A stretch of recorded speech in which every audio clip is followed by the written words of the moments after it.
All right, we're live. Okay, great. Let's just give people a couple of minutes, seconds to file in here.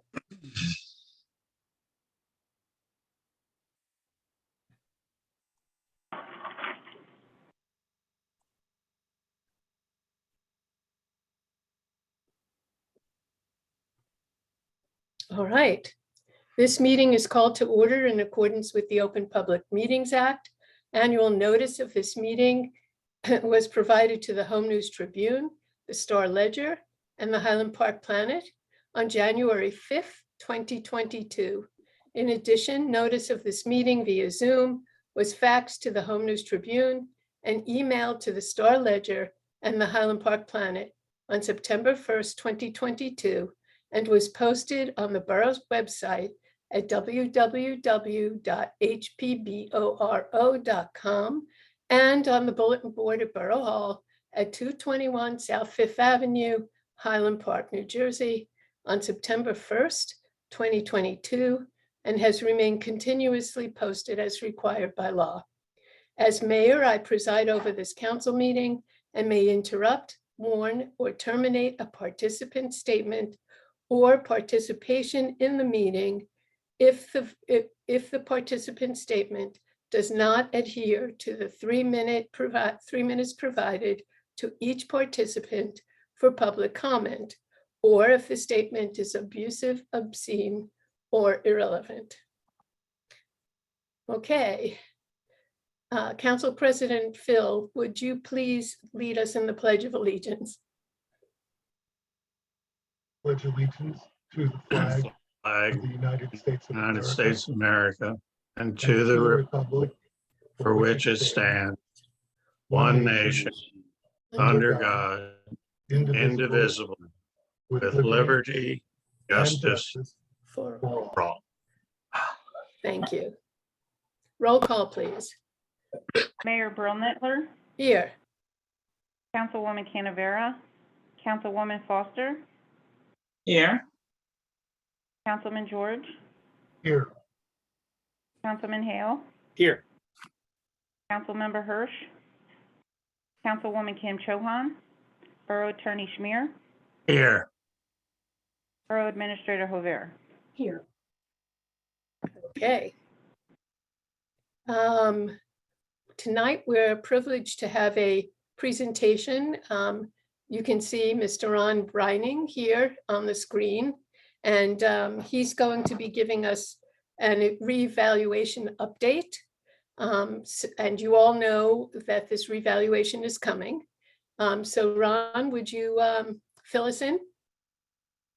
All right, thank you very much.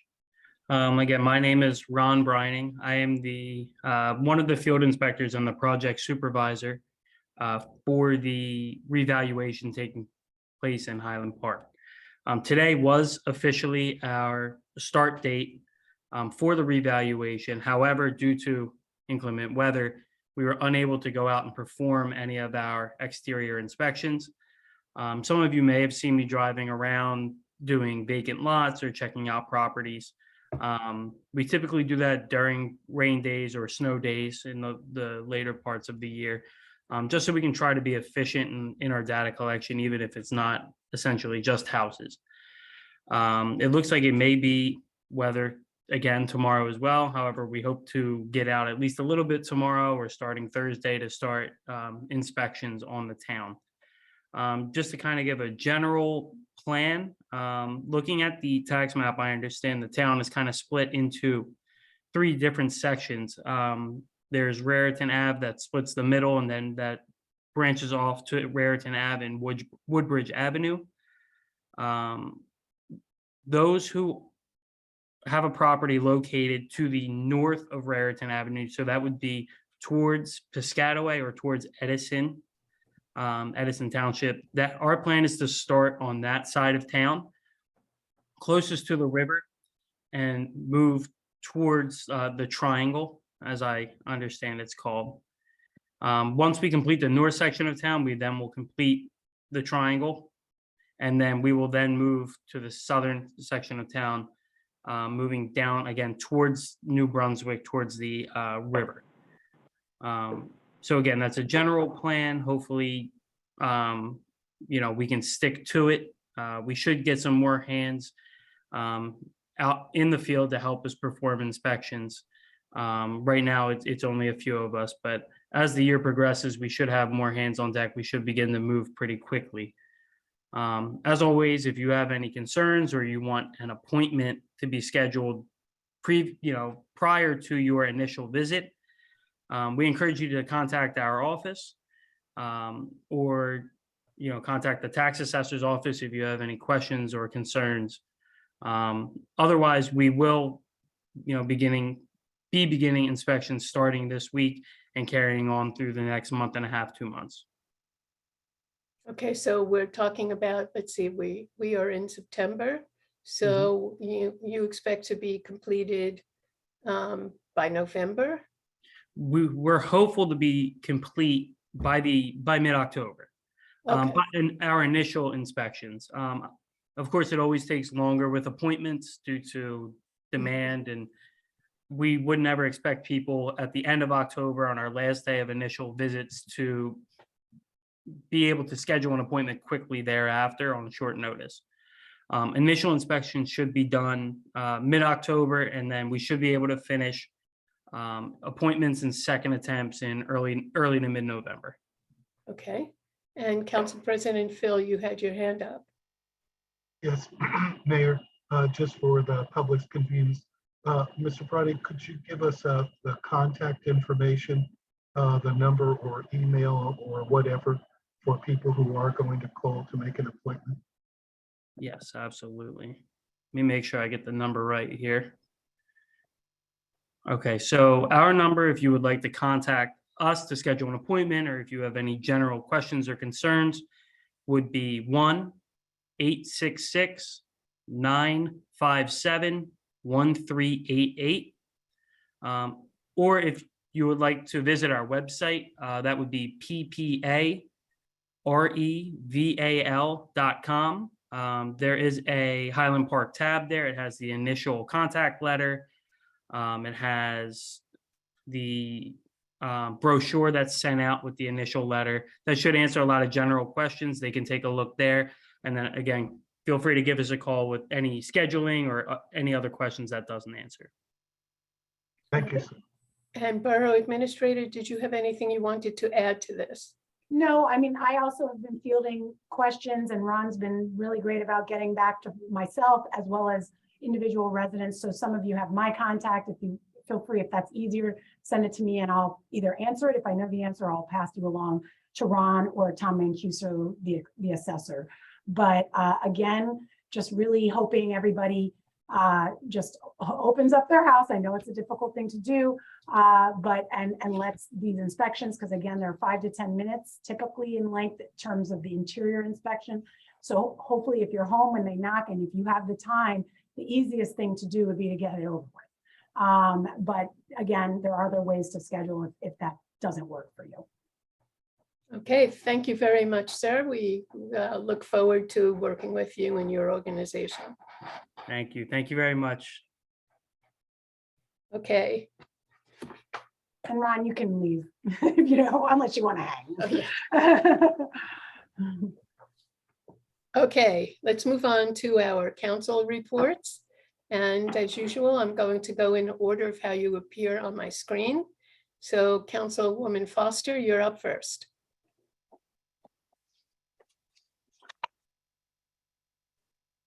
Thank you, Mayor. This month is National Preparedness Month, September is, and as you can see, September started off right away. We have lots of well-needed rain, thank goodness. We definitely need more of it to keep our reservoirs full and our plants happy. But with saying all of that, we should always have like a ready kit available for people who are taking medicine. They should have it put in a place where they can have easy access should the need arise. For those who have young children, you should have a bag packed and ready to go. Make sure you have your flashlights and everything else in place, and your chargers charged just in case you lose power. You have access to your cell phone to do whatever you need to do. So the basic idea is to be prepared and just in case there is an emergency, you have to go quickly, then you'll have things at your fingertips if you get prepared. I will be posting some more information. You'll see some more information on the Borough website about how to prepare and what you should, suggestions of things that you should have in case you need it, in case of an emergency. We all received this email this evening just before we came on of a blood drive in New Brunswick, and that the blood bank is in desperate need of blood, and they're asking for persons to donate this weekend, September 9th from 8:30 to 2:32, and then September 11th from 9:15 to 2. And it's going to be at the New Jersey Blood Service Center at 167 New Street in New Brunswick. So there's a phone number that you can reach out. It's 800-933-2566. Again, blood is desperately needed. They're asking people to donate. There's going to be some questions that will arise about construction that's going on in town, some areas that are being inconvenienced, and some of the steps that we're taking to address those issues while the construction is going on. So I'm asking you to bear with us. I know it's frustrating. It's very difficult to want to move about, and then there's objects in your way and causing headaches. So we'll discuss that later on this evening, but pretty much that's my report. Is just everyone to stay safe and be aware of our surroundings. Our kids are back to school. Please take a moment. I know I sound like a broken record, to slow down in our town and to make sure that all of us are safe. With that said, turn it back over to you, Mayor. Thank you. Councilman Matt Hale, do you have a report? I do, Madam Mayor. So it's very exciting to let everybody know that Arts in the Park is coming back to Highland Park on 9/11 this year, on this Sunday. As you know, this is a huge event for Highland Park and Main Street Highland Park, bringing artists from all over the state, all over the country to come and show their wares. There's music, there's bands, there's food. It's a big street party, and it's really exciting to have Arts in the Park back and up and running. It runs 11:30 to 4:30 right down Raritan Avenue. So please, everybody, turn out and show up and support Arts in the Park. Then the following week, we will have an outdoor movie theater at 9 p.m. We're going to see the movie Raising Arizona, one of Nicolas Cage's finest attempts. So it is a very weird, very cool, very fun movie. 9 o'clock on the 17th of September at the Walkowitz Pavilion and the Municipal Lot. Also that night, there's going to be the Night Owl Market. I'm sorry, Elsie, was there?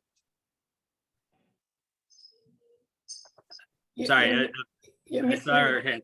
I think she just thought of something to add to her report. Okay. So when you're done, I'll go back to her. Okay. Also will be the Night Owl Market on the 17th. This is an arts and crafts market that runs from 4 to 8. So you should come and buy some arts and crafts and stay for a fantastic movie with again, Nicolas Cage, his finest. And then also on the 17th and 18th is the townwide garage sale. This is an opportunity for us to get out, walk around, see all the wonderful offerings that residents have. Where downtown businesses will be doing it. There'll also be residents both on the 17th and 18th. So a lot going on in the next 2 weeks.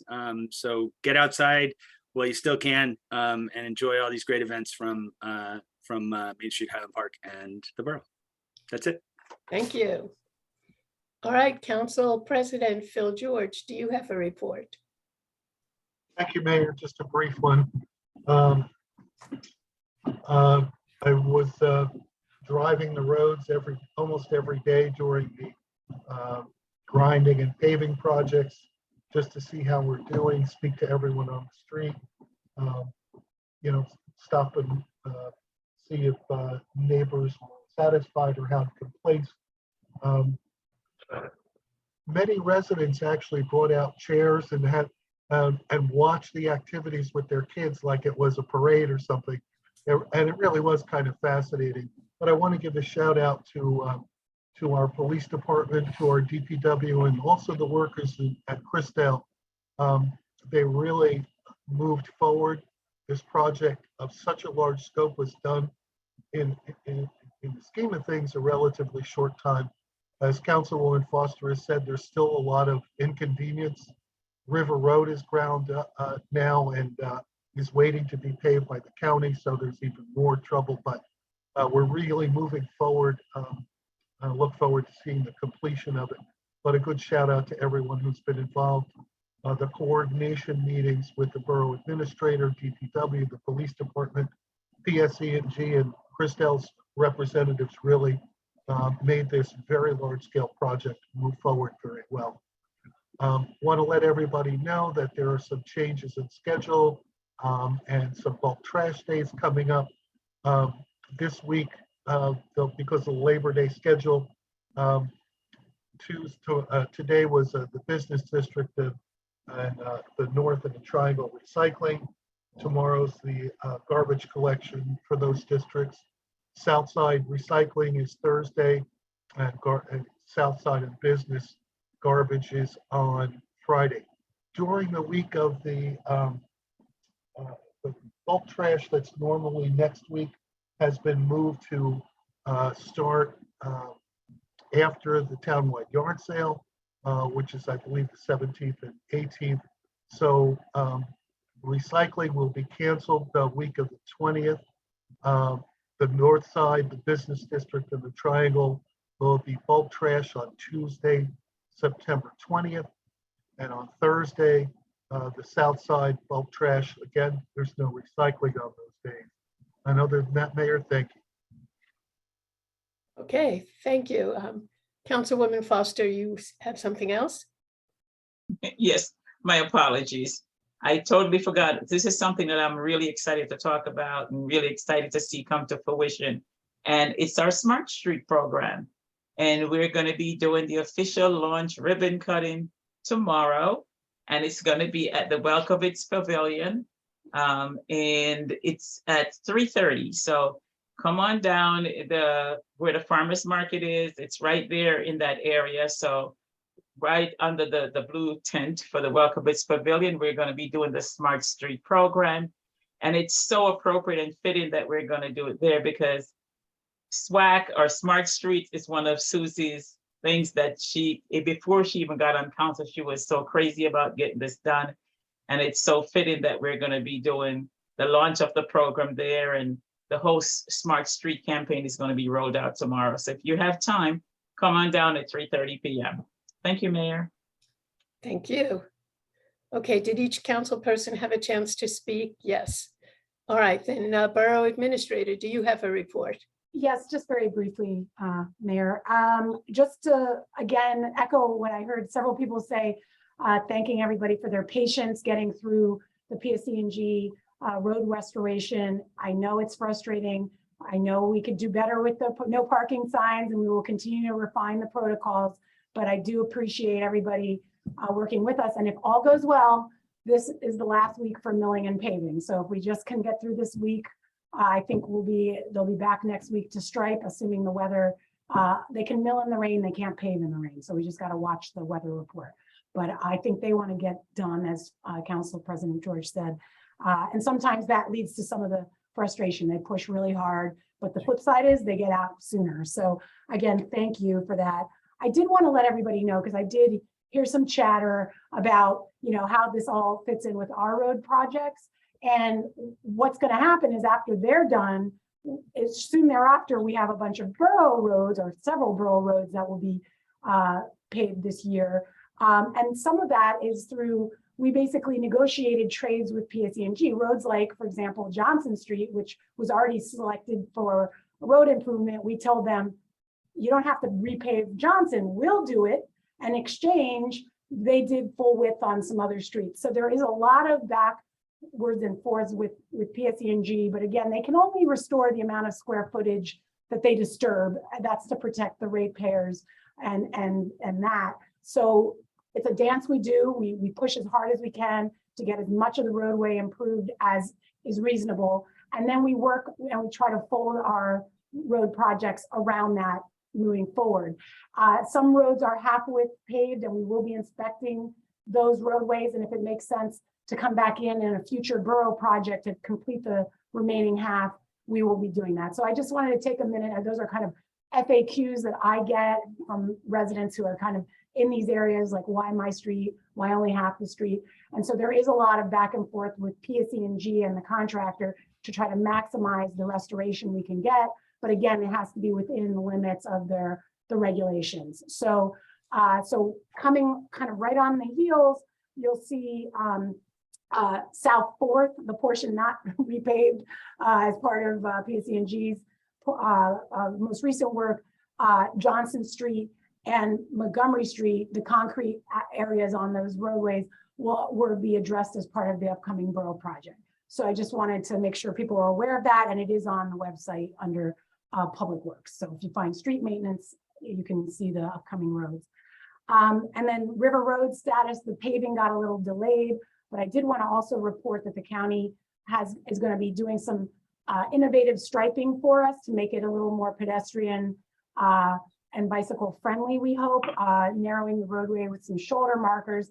And at our request, we asked them to consider allowing for parking spaces along River Road in front of the Frederick, which is the new building right on the corner of Walter and River Road, which they've agreed to, which I think will do a couple of things, provide additional parking, but actually more importantly, parked cars in that aisle is a protective barrier to pedestrians trying to cross River Road, which we all know is difficult in that area. And the county is also going to be looking at adding additional crossings across River Road on both sides of Walter and Harrison at the very least.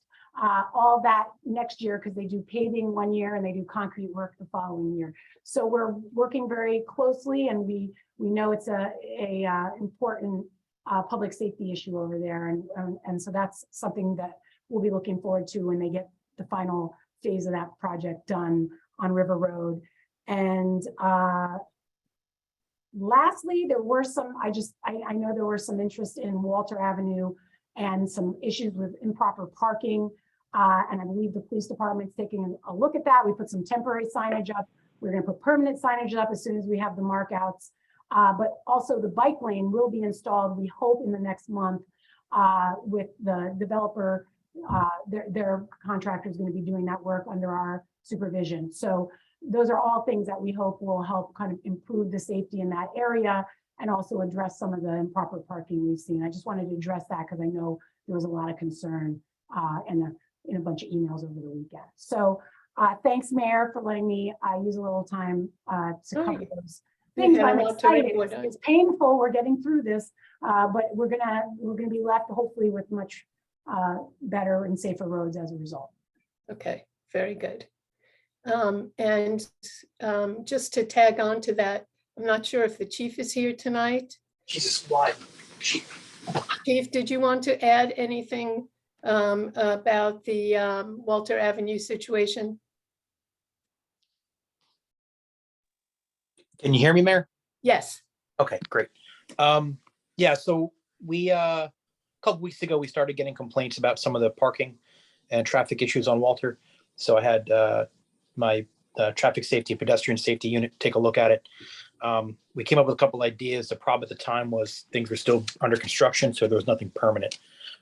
They went out today and put temporary no parking signs up so we can enforce no parking on the wrong side of the street and parking against the flow issues. DPW has to call out for markouts, like BA Hover said. Once that gets done, we should have some signage up there and the ability to make sure that people are parking correctly. Very good. Thank you.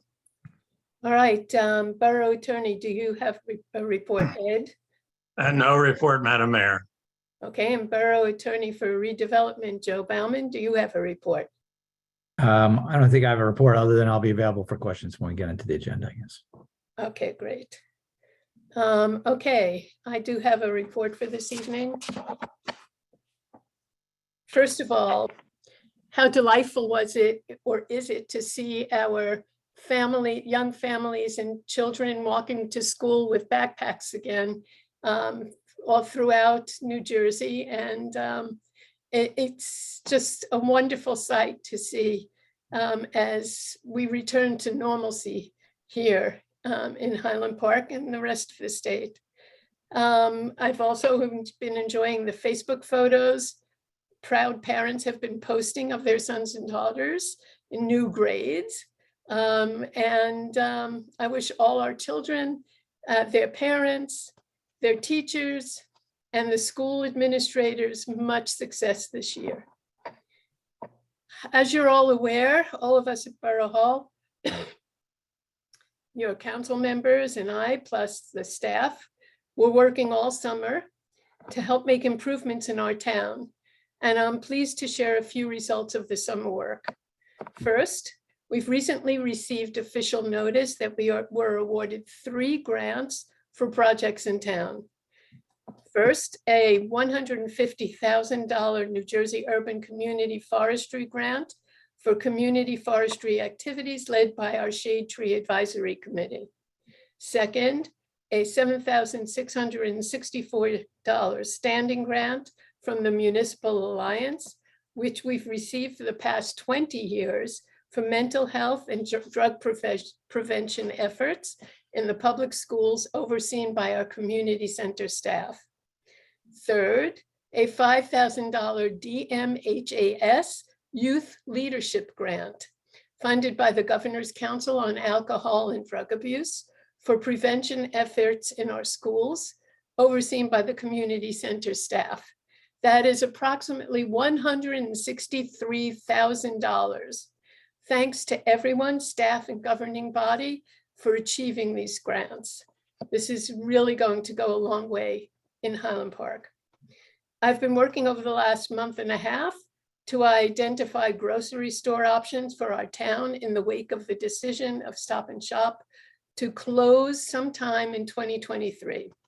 I've been in discussions with the New Jersey Food Council to fine tune what our options are and who are the most likely candidates.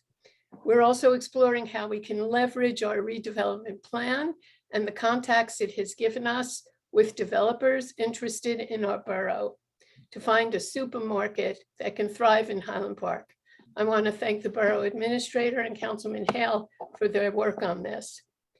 Lastly, I'm pleased to announce that barring no surprise COVID outbreak, the borough will return to in-person council meetings on Tuesday, November 1st.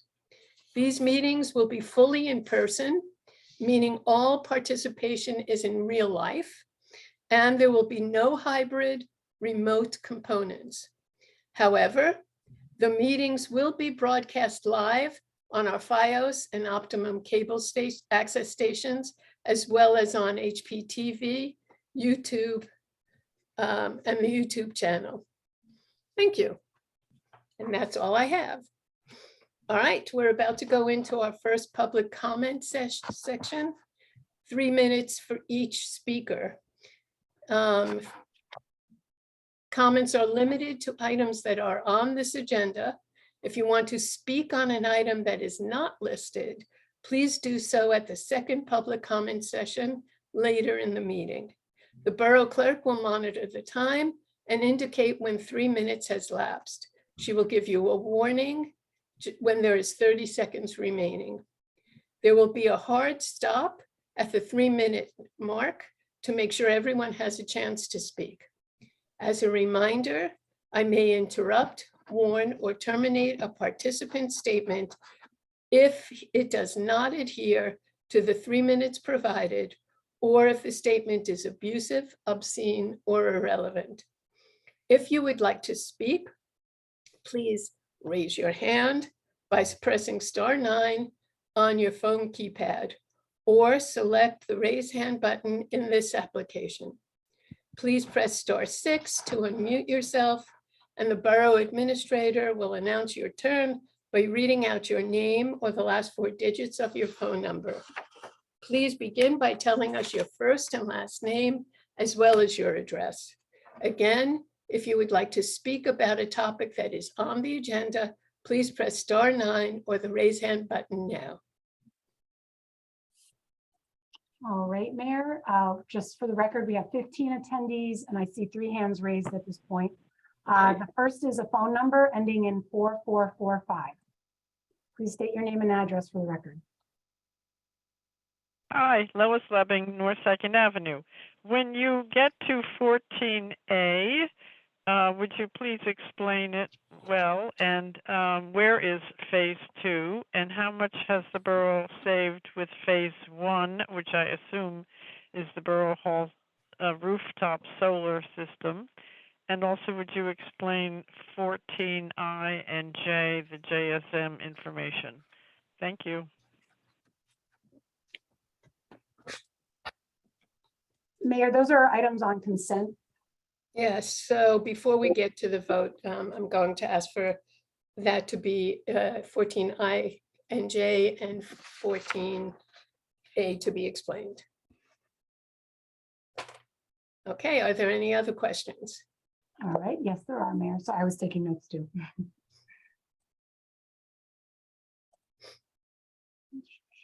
Harold Sakrowitz is up next. If you could just state your name and address for the record.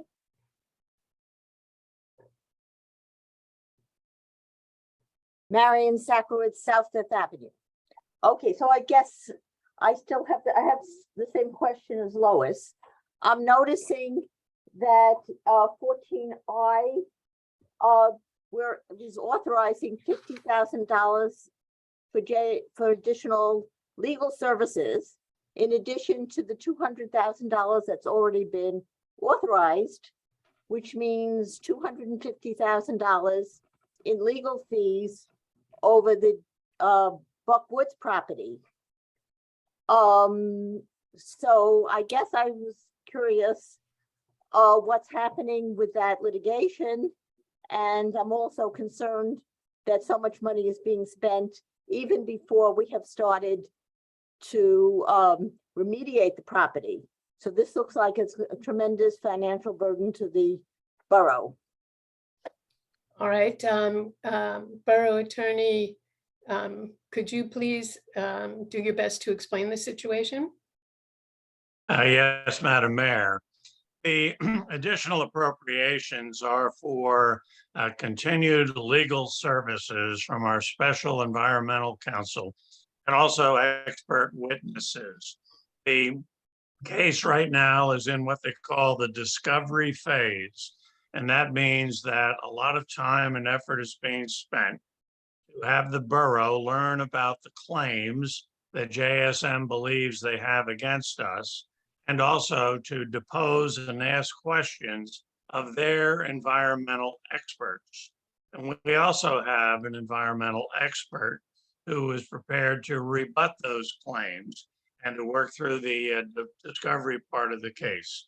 But right now, it's time intensive for both the attorneys and for also all of the experts. And that's why additional funds are being appropriated to properly represent and defend the town.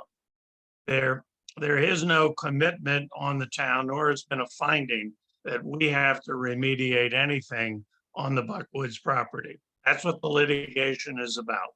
So we're continuing to engage and fight that claim, and it's in the very busy stages of the litigation right now. I think that explains the need for additional legal expenses and also additional expert expenses. Thank you.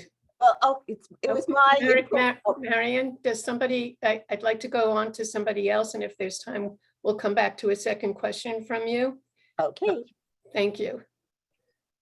Yes, we do have another person. Looks like Carl Prey is up next. If you could state your name and address. Hi, Mary Forsberg.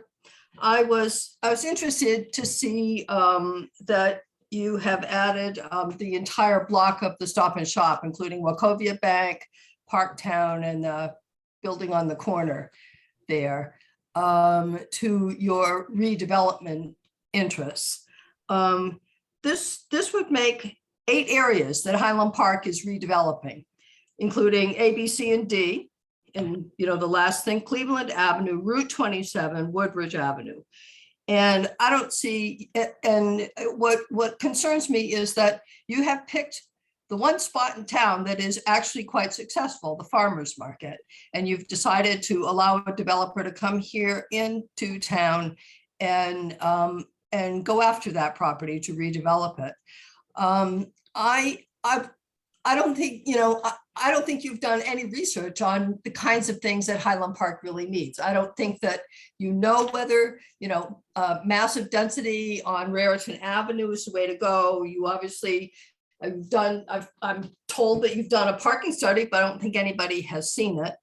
And I think that I'm really worried that you're going to be spending a lot of time. There aren't that many people, there aren't that many of you. I don't believe that any of you are yourselves redevelopers or lawyers, or, well, I guess Phil George is a lawyer. And we don't have any answers to anything. Like, how much is the developer going to pay for the borough, for the farmer's market lot? I think you are just so totally in over your head.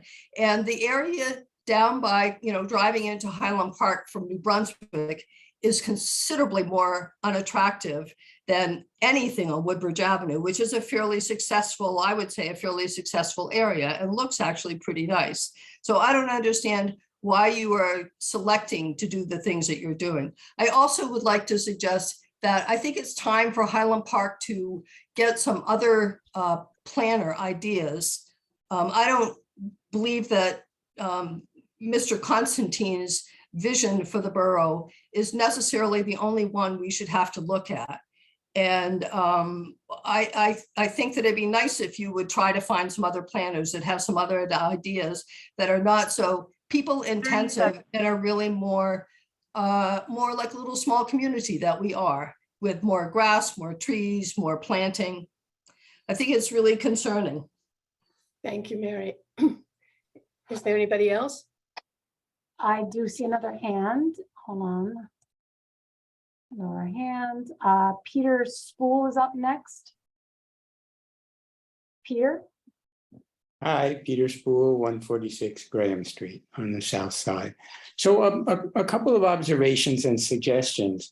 I recently was at the farmer's market in Metuchen, and I got to see that their redevelopment of what had been a large parking lot really was done quite well. They have quite a number of apartments in a multi-story building. Their parking garage adjoins the apartments. And what they left was a very nice large square, also adjoining the parking deck, where they have their farmer's market. Really very well laid out. All of you could learn something, including your planners, from seeing that if you haven't seen that already. That looks like a successful effort. Of course, they had a very large area that they could use to do this. We don't have anything even approaching that in Highland Park. So that's the first observation. And I suggest when you're doing comparisons, that's a much better comparison than a much larger community that's done redevelopment. The second observation is, in everything that you've said about the redevelopment plan so far, I haven't seen anything concrete about what the advantages really are for the current residents. Something with numbers to show real hard advantages. And I would recommend that I'm not alone in residents who would like to see something like that, especially if you're planning on going forward with more redevelopment. And I see that there's a thought about doing that in one of the items on the current agenda. That would be helpful to us, and that might be more convincing to people than the more qualitative things that have been stated in advantages so far. Thank you, Peter. I think way back when we first started talking about redevelopment, we did look at some financial implications. And I don't think it can hurt for us to go pull that back up and share it again with residents. So, good reminder. Okay. Did I see two hands up? Yeah, Phil, but I'll defer to Phil. Peter brought up a very interesting question. Can't hear you, Phil. I'm sorry. We can't hear you. I mean, How it was about, garbled. A okay, how about now? little better. Little better, Okay. yeah. One of the areas that we looked at when we started our redevelopment, when I was on economic development, was Metuchen. And one of the reasons that we were interested in Mr. Constantine's firm is because Jim was one of the lead planners for the Metuchen project and brought that to us.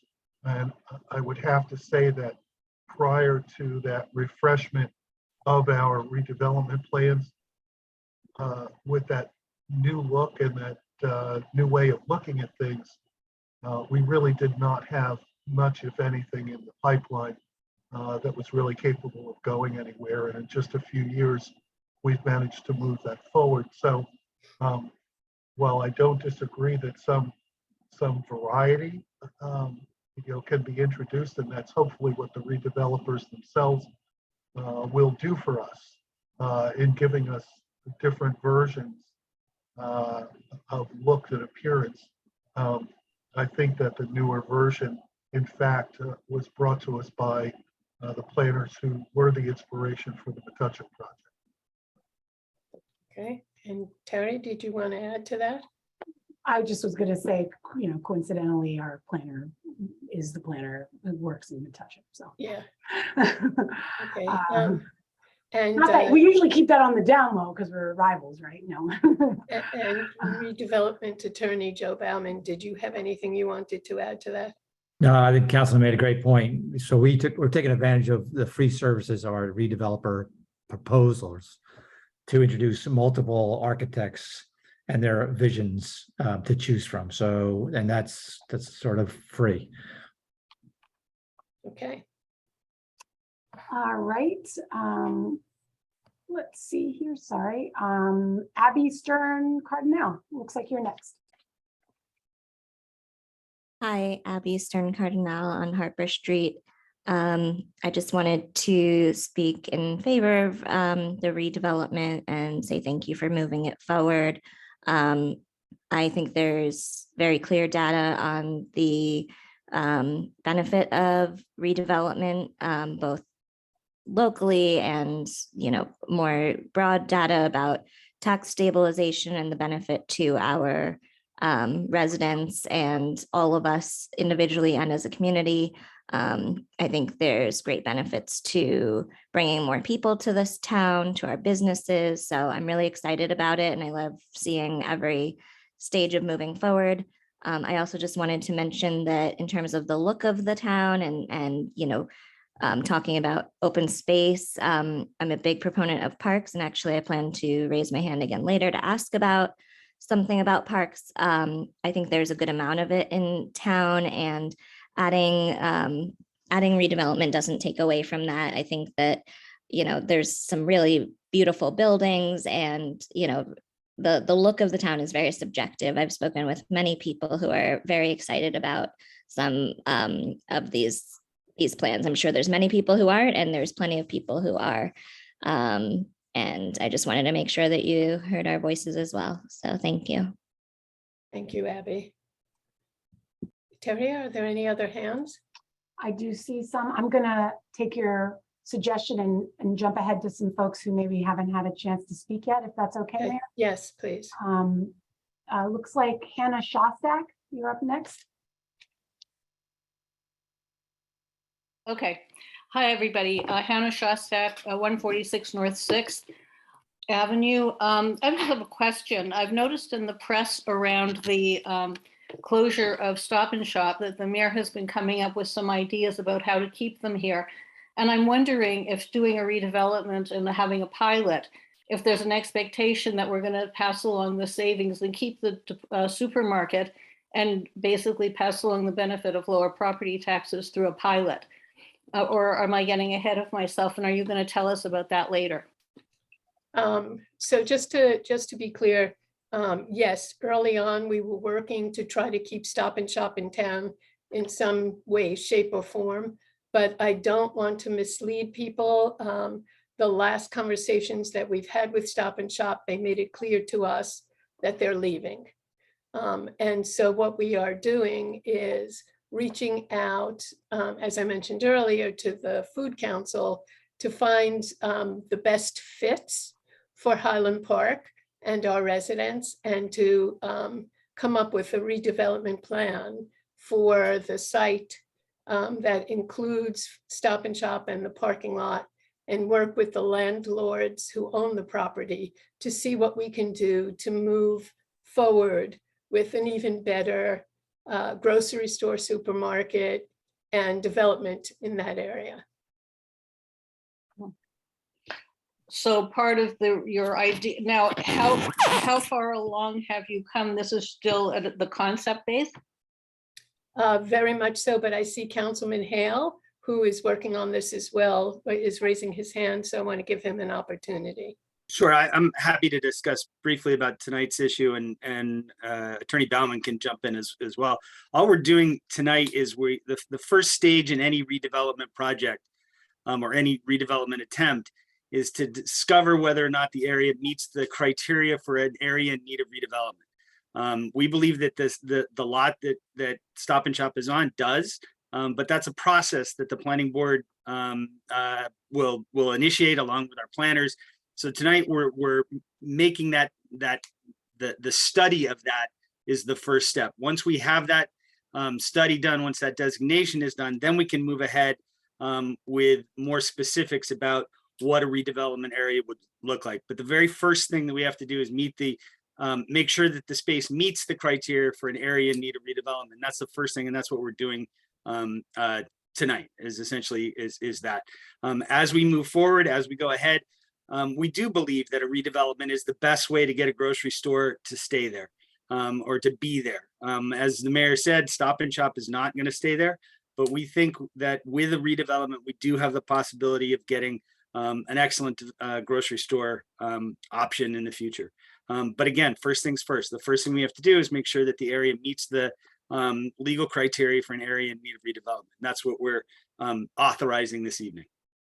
Yeah, so the only thing I would add is, we have two choices. We could sort of participate on the sideline and cheer and cajole and urge the property owner and assist, perhaps maybe find a grocery store, or we could participate in the process in a more active way. And so redevelopment just allows us to be more of a participant in the process than perhaps just a cheerleader on the sidelines.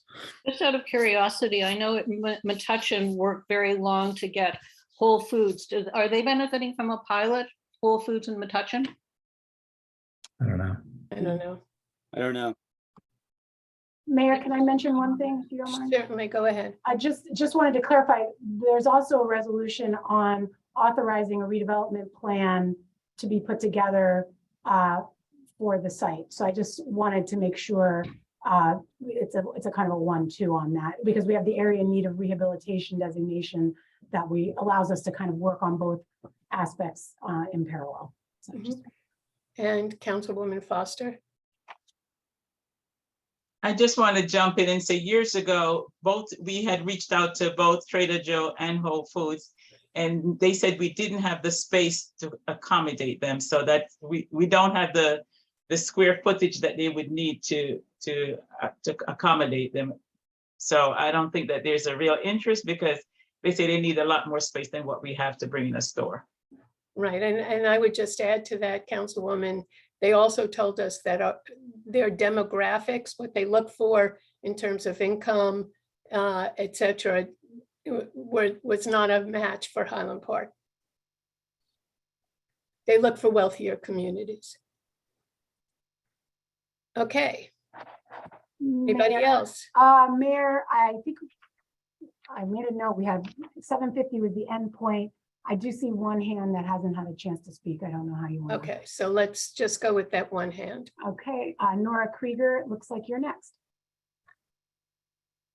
Hi, I live at 19 North 6th Avenue, and I am curious if you can reveal who owns the property that Stop and Shop is on, and do they also own all the property on that entire block?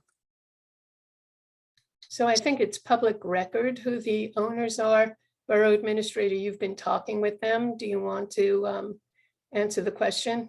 Well, second part first, no, they own the frontage, that's the parking lot along and then into the rear.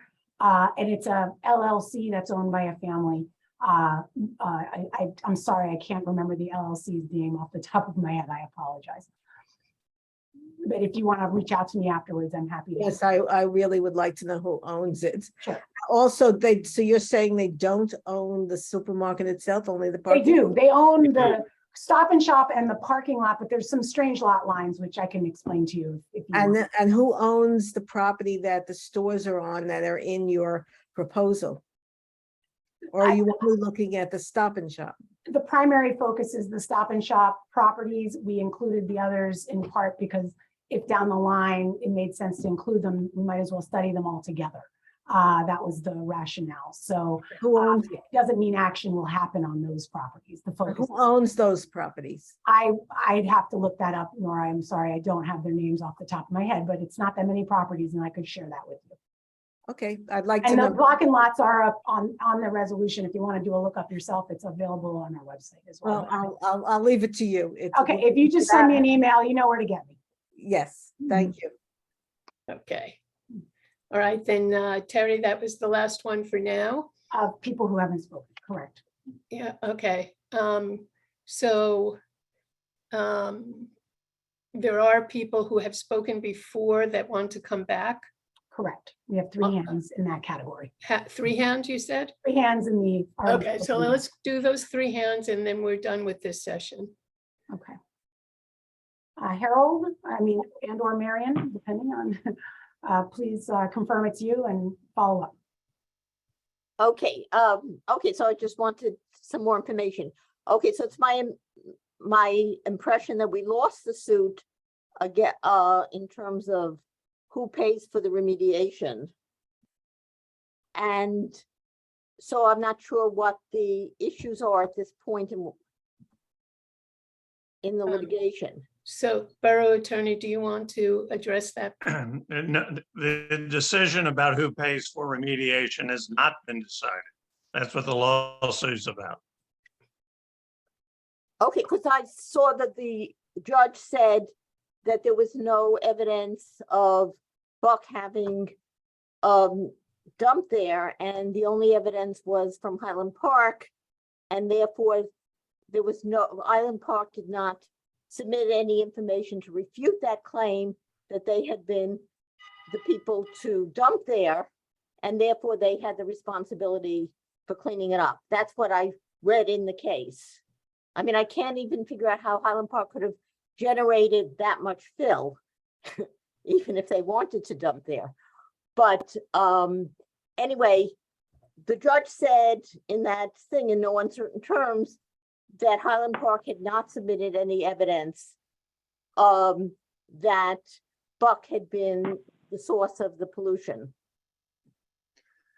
Well, that may have been the initial finding on the facts, but now the question is who has to pay for it and what's it going to cost? And there's been no decision about that. Okay. Okay. Are there any other questions? Looks like we have the other 2 hands. Hold on, let me just do some hand management here so I don't get confused. Carl Prey, Mary Forsberg, you're back up. Mary Forsberg, Dennison Street. Peter Spool's comments on Metuchen and the development that happened there. The big difference between Highland Park and Metuchen is that Metuchen has a train station. Correct. And that parking lot and those apartments are connected to the train station. Correct. And that is why that may or may, I don't know if that's successful or not, but that's why it is successful. The other thing, Nora Krieger asked you who owns the Stop and Shop property. And I actually happened to look up who owns all of that property on the tax records. And the property, according to our tax records, is owned by Nassau WDIND at ENGIE Insight MS 7186, PO Box 2440 in Spokane, Washington. So it is not, apparently is not owned by a local company. That is the actual site of the Stop and Shop, and that is the parking lot. And I'm surprised that you guys actually didn't know that it was not a local person who owned all of that. We did know that, and the borough administrator just forgot the name of the organization when she was asked. All And right, I'd just like to clarify that that LLC is owned by a family who has history with Highland Park. They may not live here locally anymore, however, In- so it's not. in Spokane, No, I don't know where they all reside. I don't know if Special Counsel Bauman can recall, but they aren't, faceless corporate.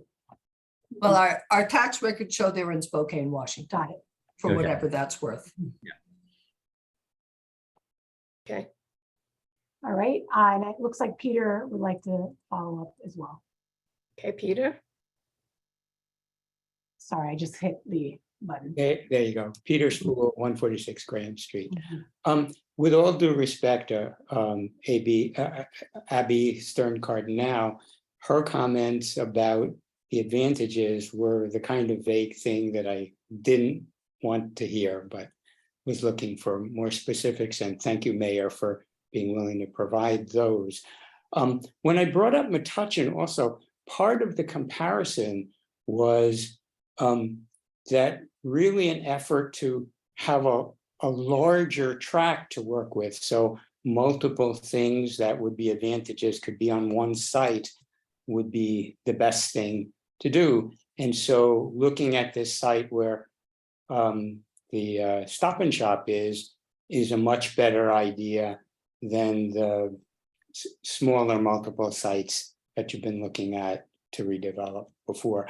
So I hope something like that, whether it's that site or other ones, could be what the redevelopment focuses on in the future, to put parking right there or nearby. I could see a supermarket on the ground floor of an apartment building like is done in some other places, just as an example. Yes, and we've been looking at other municipalities too. I think it was either Bridgewater or Somerville that we were most recently looking at that have that concept, but there are several others as well. Yeah, much better if that. Okay. Sorry, I cut him off inadvertently. I apologize, Peter. All right, then I guess that was the last hand. Correct. Then we are moving on to section 12 on our agenda, ordinances requiring a second reading. Clerk, could you please report on advertising the ordinance amending chapter 230 concerning deed restriction control periods and mandatory set-aside requirements for affordable housing for consideration of passage on final reading by title? An ordinance concerning the Borough of Highland Park Affordable Housing Program and amending Chapter 86 and 230 of the Code of the Borough of Highland Park concerning deed-restricted control periods and mandatory set-aside requirements was duly advertised for consideration of passage on final reading by title, and affidavits of publication are on file. The ordinance was also posted and made available for public inspection as required by law. Thank you. And we have been talking about tabling this ordinance. And I'd like to turn this over to our borough attorney for redevelopment, Joe Bauman. I think it's Schmier, Mayor. Oh, I'm sorry. Sorry. I took advantage of, Our regular. Joe did help us revise it, but my recommendation would be to table this ordinance.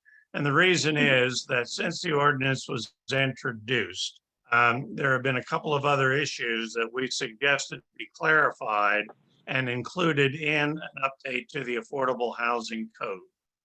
The first is the same one that was just read, and that is that the at least 30-year deed restrictions are going to remain until or unless the governing body releases those. And as our special counsel said, you have the absolute discretion to either release or not release those. So that hasn't changed a bit. The second clarification was in the second part of the ordinance to indicate, as we did in 2019, when we adopted the overlay ordinance, and that is that if there are any additional densities provided by the zoning board of adjustment in the form of a use variance or some other relief, and that a developer can build more units than otherwise required, then that approval can also require, if it's a rental project, 15% of the units shall be affordable, and 15% of the, 20% of the ownership units would also have to be affordable. And we wanted to clarify that because we wanted it consistent with the zoning regulations, which appear in Chapter 230 of the code. And finally, Mr. Bauman, I think that's why he was recognized, was helpful to us in clarifying under a new section C that when redevelopment agreements are negotiated, they will include some level of affordable housing. But in order to have the flexibility for the entire negotiation, that is given to the project to be negotiated, provided, however, that it's consistent with our settlement agreement with the Fair Share Housing Center and our approved third round program. But rather than piecemeal it, we suggested that you table this ordinance, and I believe later in on the agenda, you have a new ordinance to consider for introduction, and we would get all these three items addressed at the same time. Okay, thank you. I want to take a moment to let the minutes reflect that Councilman Matt Hirsch has joined the meeting. Thank you, Matt. All right, so may I have a motion to table this ordinance? A motion to table. Do I have a second? Second. I'll second. Okay, roll call, please. Councilwoman Foster.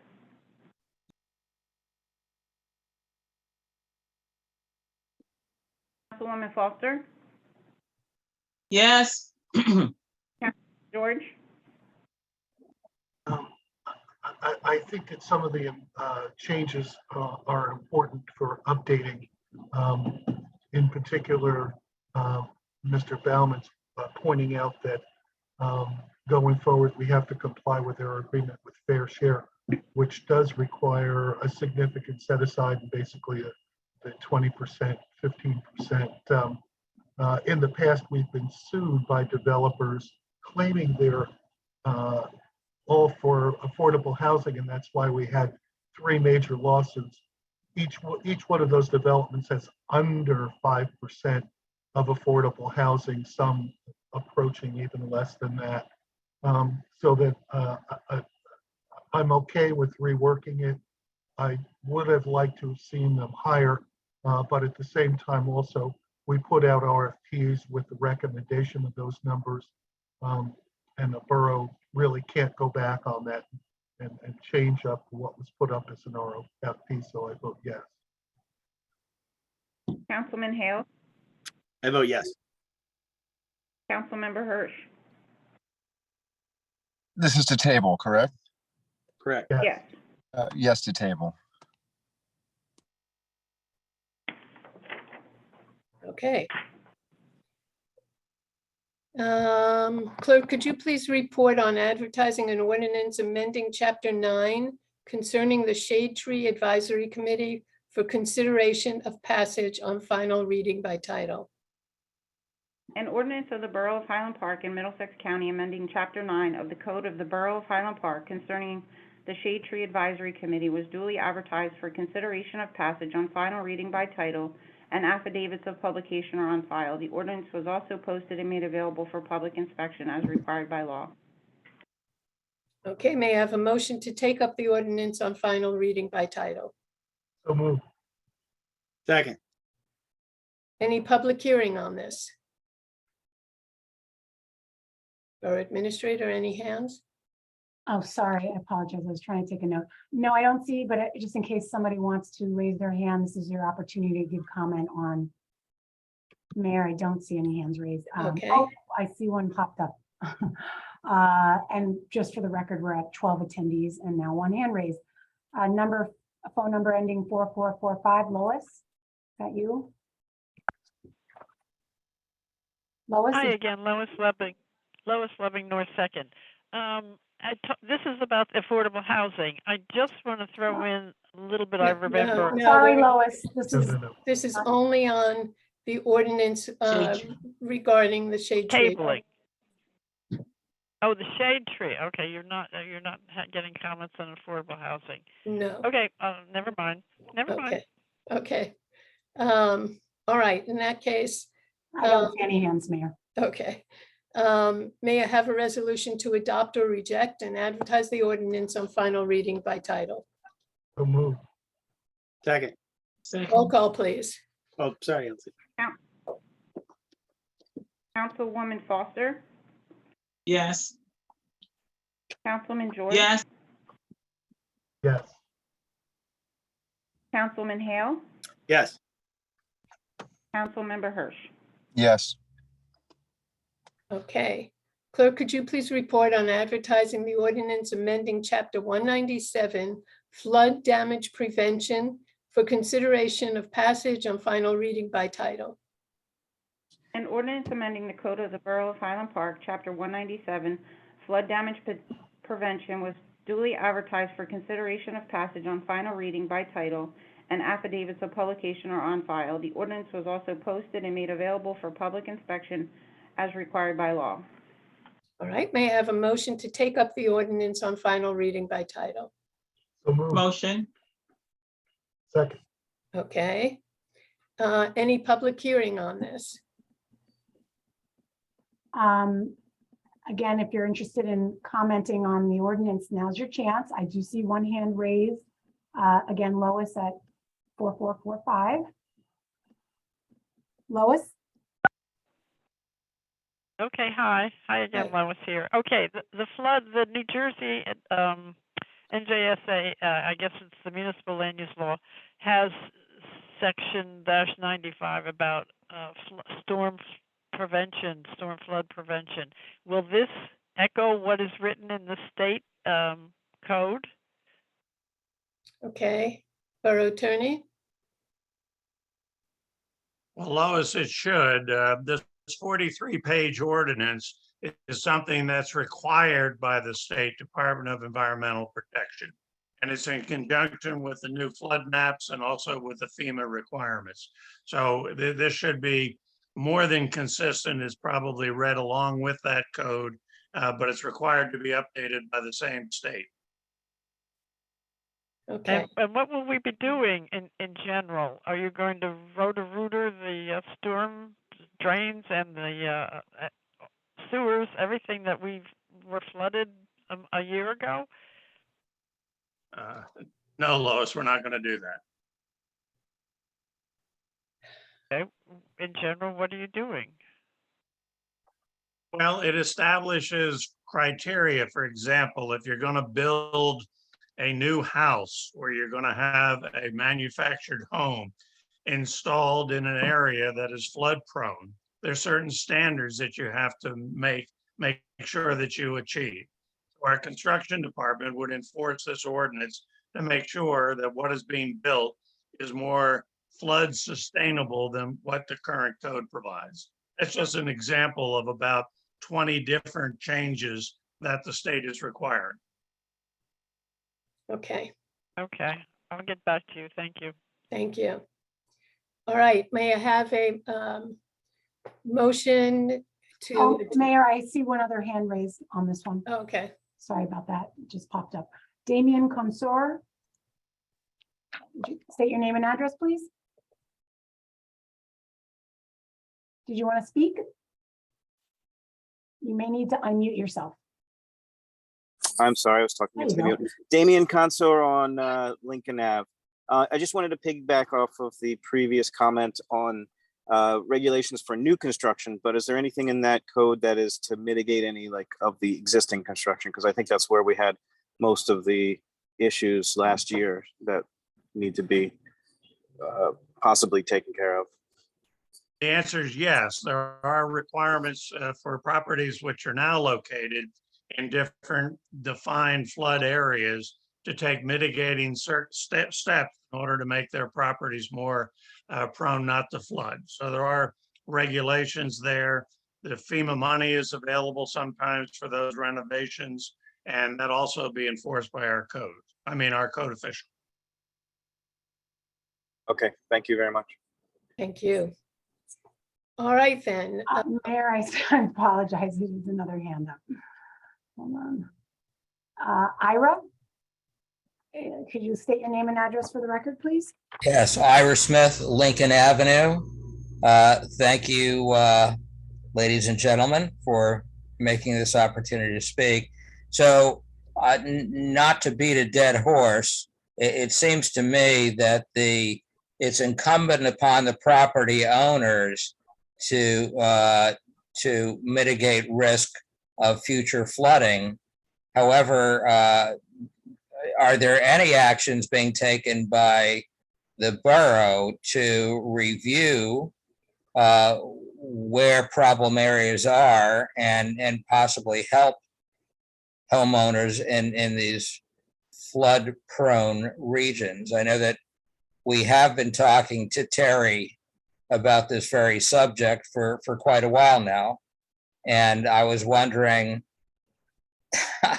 if you're going to build a new property, then the answer is then you build it like you're at LBI and you're 5 stories up off the ground and you're building a new home on stilts. But aside from that, typical properties that never flooded are now flooding. And I think that might come as a result of not only climate, but also building on Raritan Avenue and less natural runoff areas. So is there any plans to look at these areas that are now getting inundated? So I do believe that when homeowners have reached out to the borough administrator, she has assisted them in putting them together with FEMA to address some of the issues, but that has to be done by the homeowner through FEMA. So Madam Mayor, I could also indicate that as a part of the state providing us with this document, basically, and having us tailor it to fit Highland Park, they've also provided the new flood hazard mapping that goes along with this. So our construction official can advise somebody if they're contemplating building in a flood hazard area that's recently been updated and what steps to take to mitigate against flooding. Now let me get into a little bit more detail, and I won't use up all of my time. I'll be very brief. And that is, we were exploring the possibility of additional storm runoff or storm sewer drainage. And I was wondering, is that still a possibility, or are we whistling in the wind here? May I take I'm probably the only one here who knows what I was talking about. So Probably. I can, but Ira, I've been in touch with Bruce Koch. I haven't had a chance to write you guys an update, so I do apologize. We have looked at some alternatives in your neighborhood that I need to brief you on. But the reality is a lot of our system is kind of maximally sized in your area with some exceptions, and we're looking at those exceptions, some of which are borough, some of which aren't. And so I just need a little more time to get the borough engineer's recommendation together before I can really present you something more concrete. But to take a step back, what we have been doing is looking at those maps. We started this as kind of a project with the Rutgers Climate Center students, and we are going to be presenting kind of some of those mappings to the public so everybody can kind of see where they fall in these new projections, and which is kind of getting at what the mayor's saying. And the borough is going to have to start looking at strategies more broadly for these trouble spots, as you put it, not just in your neighborhood, but elsewhere. But that requires taking a step back and looking at the bigger picture, where these places are, what funding is available, and what kind of engineering solutions are viable for existing development. For new development, this gives us better guidance on how to avoid problems in the future. So I know that's not the answer you probably wanted on the fly, but I haven't forgotten you, and we're gonna try to have a meeting soon with the with Mike and Bruce. Okay. Terry, are there any other hands? I do see one, James Capan, excuse me. Do you want to say something regarding the flood damage ordinance? Hi, I just joined the meeting. I just wanted to say that I live on Washington Ave, and I don't know if this meeting pertains to what I'm going to say, but Is it regarding the flood damage prevention ordinance that we're having a public hearing on right now? Because there's a time later that you can speak on another topic. Mr. Capan? okay, it's something else that I wanted to say. Okay, can you hang on for the second public comment? All right. Okay, thank you. All right, I think we're done with hands down. All right. Then, may I have a resolution to adopt or reject and advertise the ordinance on final reading by title? Motion to adopt. Do I have a second?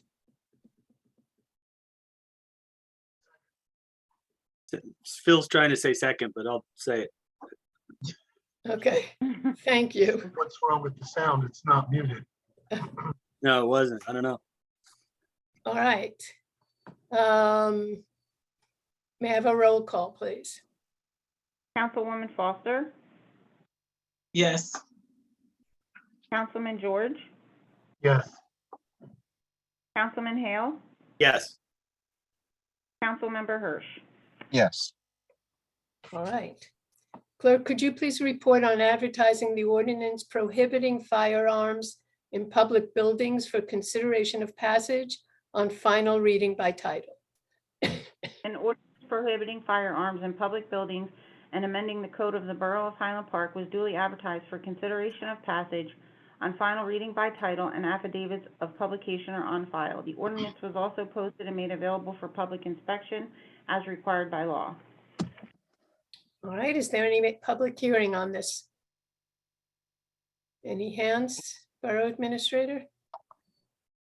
No, I do not see any hands, Mayor, and we're at 12 attendees. Okay, great.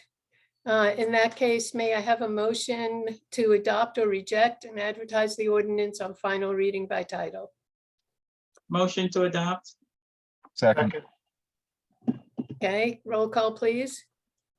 Councilwoman Foster, Yes. Councilman George, Yes. Councilman Hale, Yes, and I'd just like to point out that there is an exception in this for law enforcement officers. So just to be clear that everybody knows that that's still allowed. So yes. Councilmember Hirsch. Yes. Okay, we're going to move on to ordinances requiring a first reading. Clerk, could you please report on introduction of an ordinance amending Chapter 230 concerning deed restricted control periods and mandatory set-aside requirements for affordable housing for consideration of passage on first reading by title? An ordinance concerning the Borough of Highland Park Affordable Housing Program and amending Chapters 86 and 230 of the Code of the Borough of Highland Park concerning deed restricted control periods and mandatory set-aside requirements has been introduced in writing by the Economic Development and Planning Committee for consideration of passage on first reading by title. All right, then may I have a motion to adopt or reject and advertise the ordinance on first reading by title? Motion to adopt. Roll call, please. Councilwoman Foster, Yes. Councilman George, Yes. Councilman Hale, Yes. Councilmember Hirsch. No, and I think I just want to clarify why. I think 15% rental is insufficient for what is required or what is necessary in Highland Park and in New Jersey.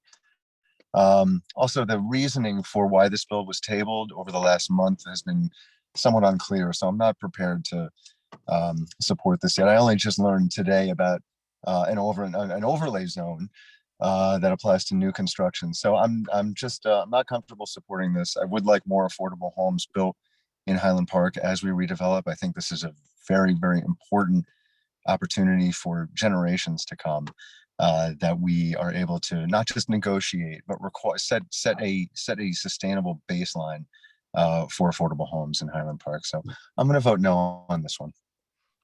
Okay. All right, we're going to move on to the consent agenda. May I have a motion to adopt items 14A through 14L?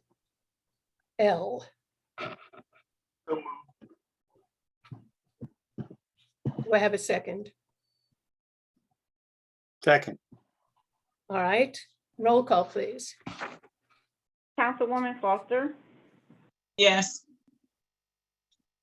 Councilman George, Yes. Councilman Hale, Yes. Councilmember Hirsch.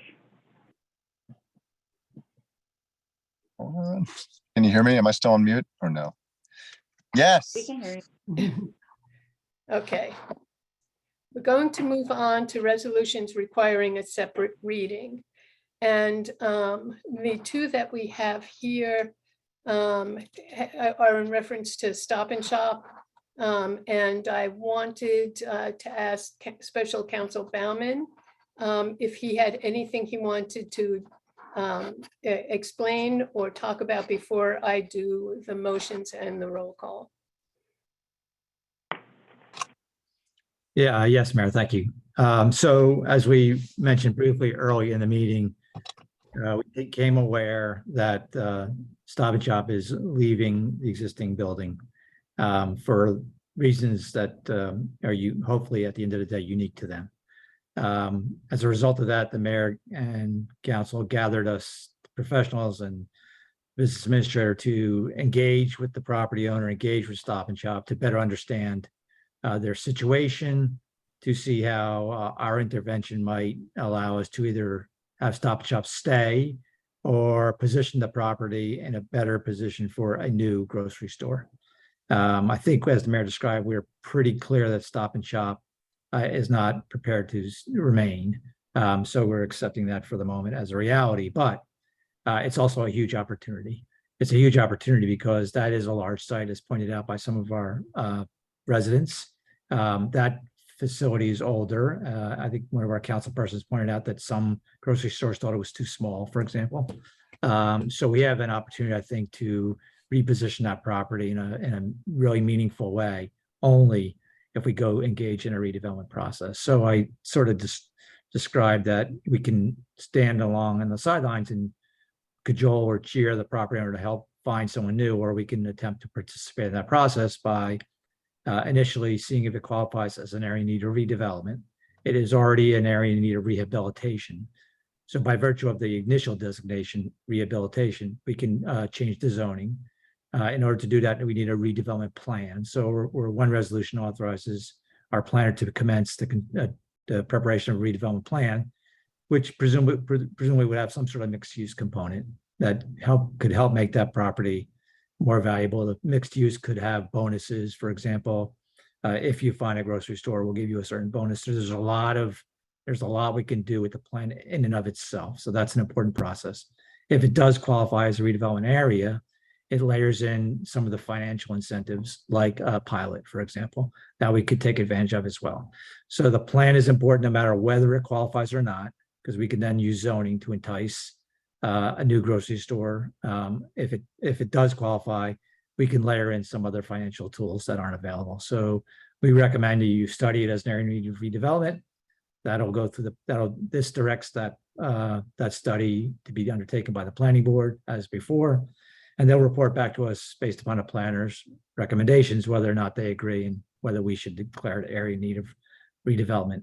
Separately and simultaneously, because we are under somewhat of a time crunch, we don't want this to remain vacant for a long period of time. So we're trying to be really diligent, but also fast on our feet. We're suggesting you also prepare a redevelopment plan, which will be available to us if the area doesn't qualify but it's still an important tool to try and reposition that piece of property with a grocery store in it. Thank you very much. All right.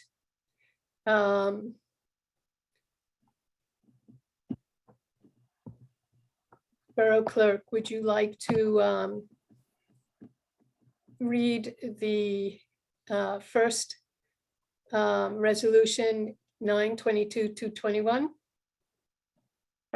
Resolution authorizing the planning board to conduct an area in need of redevelopment investigation of certain property identified as block 3002, lots 1, 2, 3, 4, 5, 6, 7, 8, 30, 34, 35, and 37 on the borough's tax map to determine whether the planning board finds that the property satisfies the local redevelopment and housing law in need criteria and should be declared in need of redevelopment. Thank you. May I have a motion to adopt this resolution? So moved.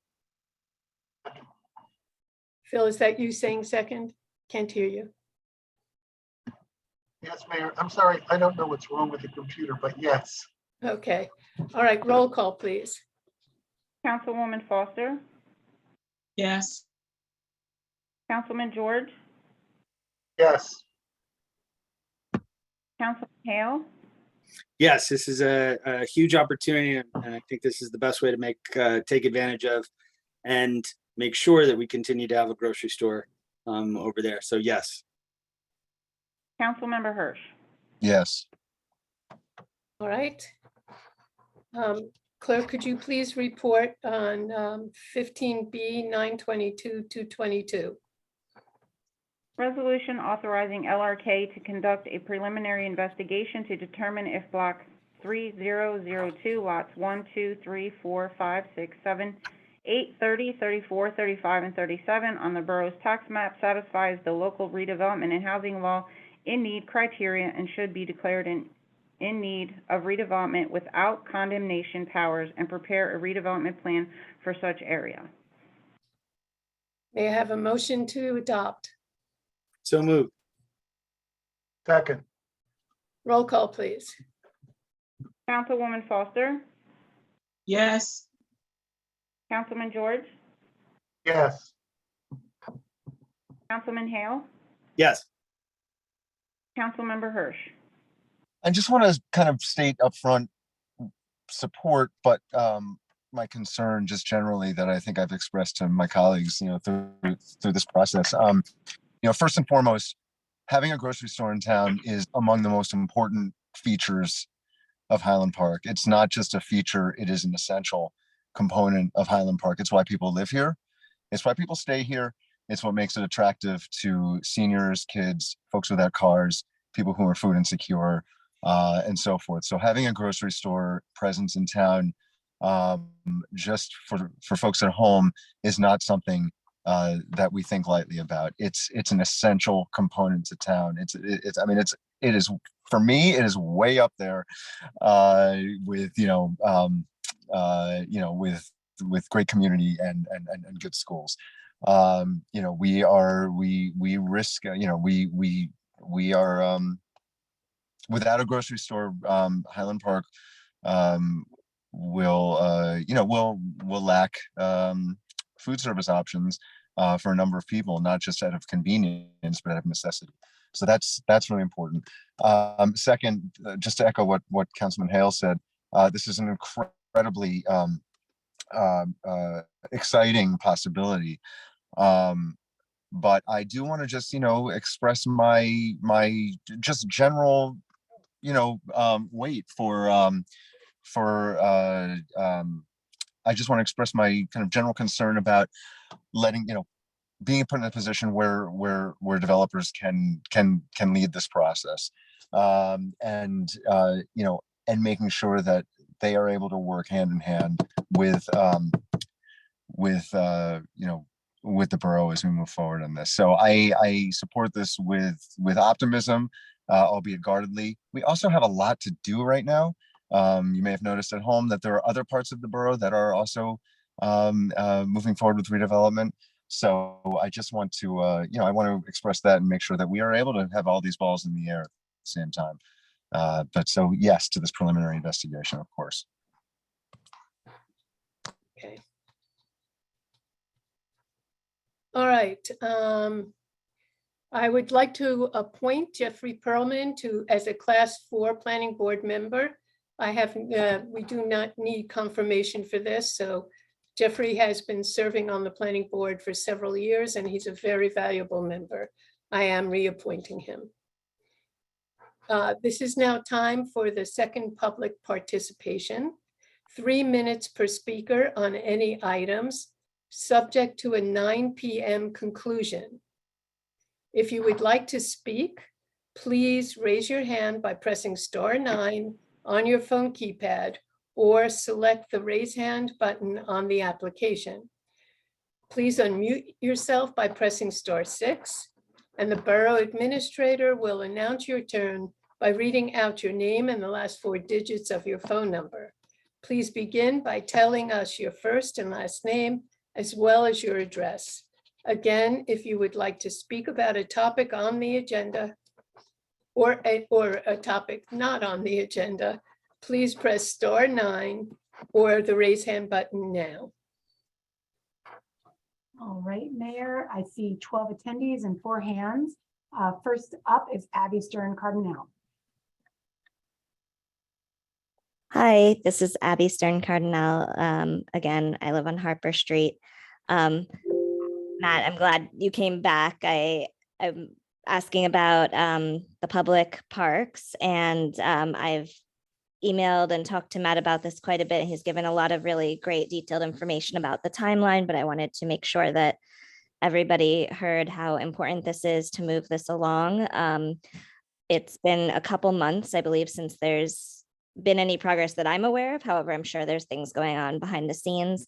But I see the tot lot on Felton Avenue every day, but I also do visit the Carsey Park or Malamak Graph Park as well.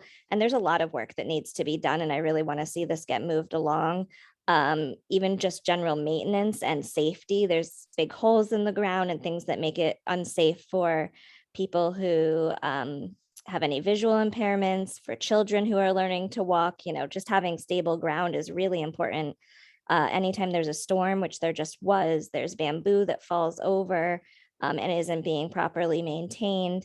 And that's just the basics. We also need some larger improvements, some equipment. And I know there's been discussion with getting some matching funds, but I'm really a little bit disappointed in some of the general maintenance of these parks and keeping them usable on a daily basis. I know we've had some improvements, but I'd really like to see them more safe and usable for children in town.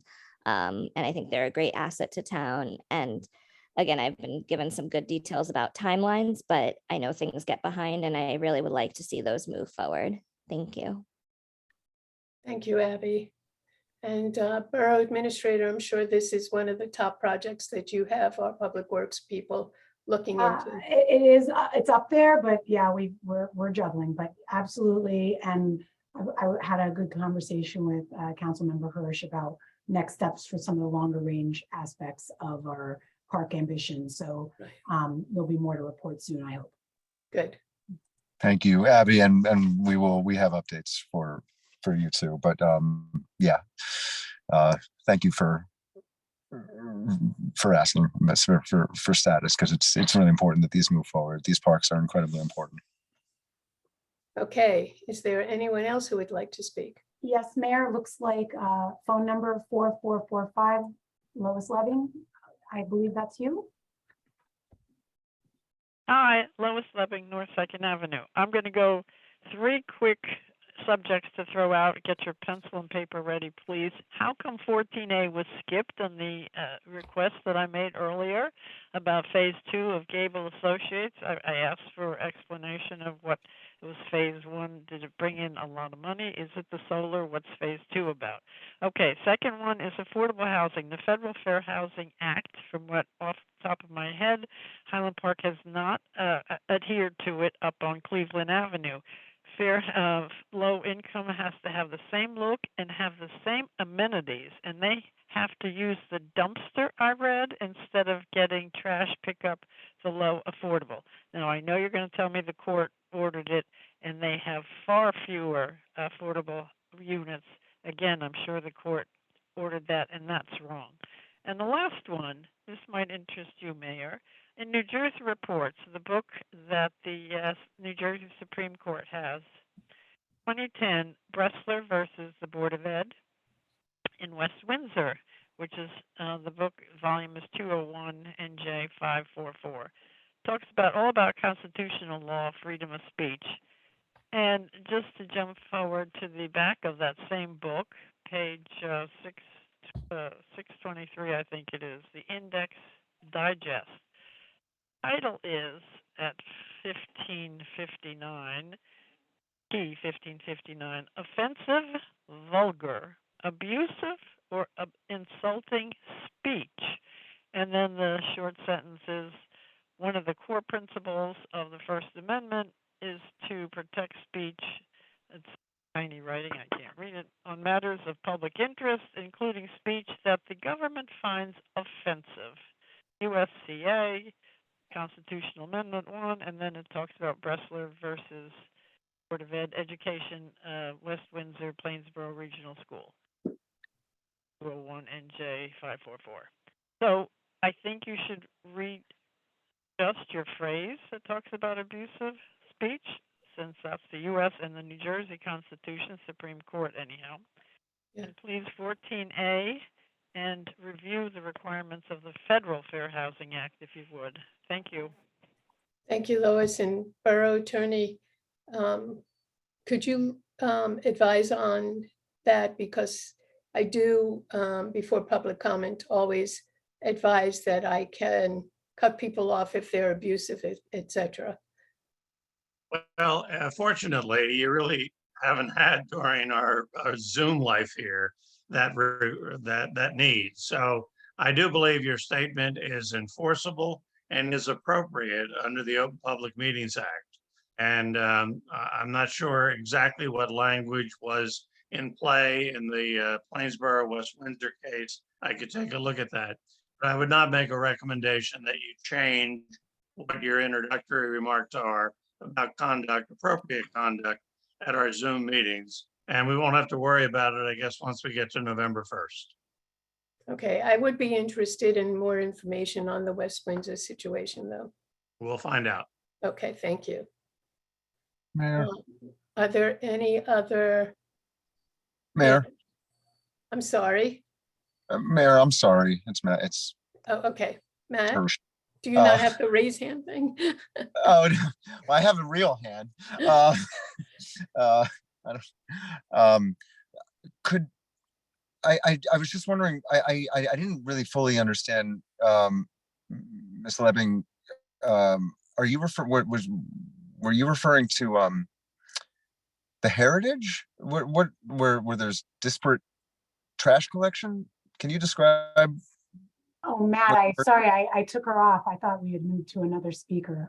If you would like, I could follow up with Ms. Lebbing. Yeah, if you could do that, Terry, that would be great. And just let all of us know. Sure. Did you want me to address the microgrid question, Mayor, or should I? I'm sorry, the what? Microgrid question. Oh, please, yes. Just briefly, the resolution that's on, basically we had let our contract with Gable Associates lapse. It was inadvertent. And so in order to pay them, we have to reestablish our agreement.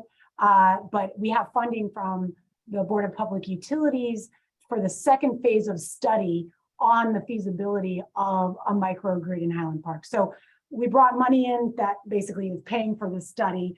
And part of the study will include a kind of a look at the business side of this and how it would get paid for. So hopefully coming out of phase 2, we not only know it's doable, here's how it needs to be built, and here's how the funding could be structured. So I just wanted to make sure we address that. But the resolution that was on tonight was essentially the professional service agreement with Gable and Associates is doing the lead work on that. Thank you for the explanation. Okay, do we have any other hands? Yes, I see Gabrielle Wilders next. Please state your name and address. You may have, there you go. Hi, am I unmuted now? You're good. Yes. All right, thank you. My name is Gabrielle Wilders. I live at 24 Walter Avenue in Highland Park. And I just want to echo in Terry's report, yes, there were a few issues this weekend on Walter Avenue about parking. And a few of us called the police, and Officer Bibby came out, and I would like to say thank you to him for being kind and considerate and taking the time to listen to our concerns. And he was actually really great, and he understood our issues. And then also Sergeant Soden, I believe he's the traffic sergeant, and he followed up with me twice, and I appreciate that also. But having said that, I know there's a timeline issue with River Road and Highland Park and the bike lane that is supposed to be installed.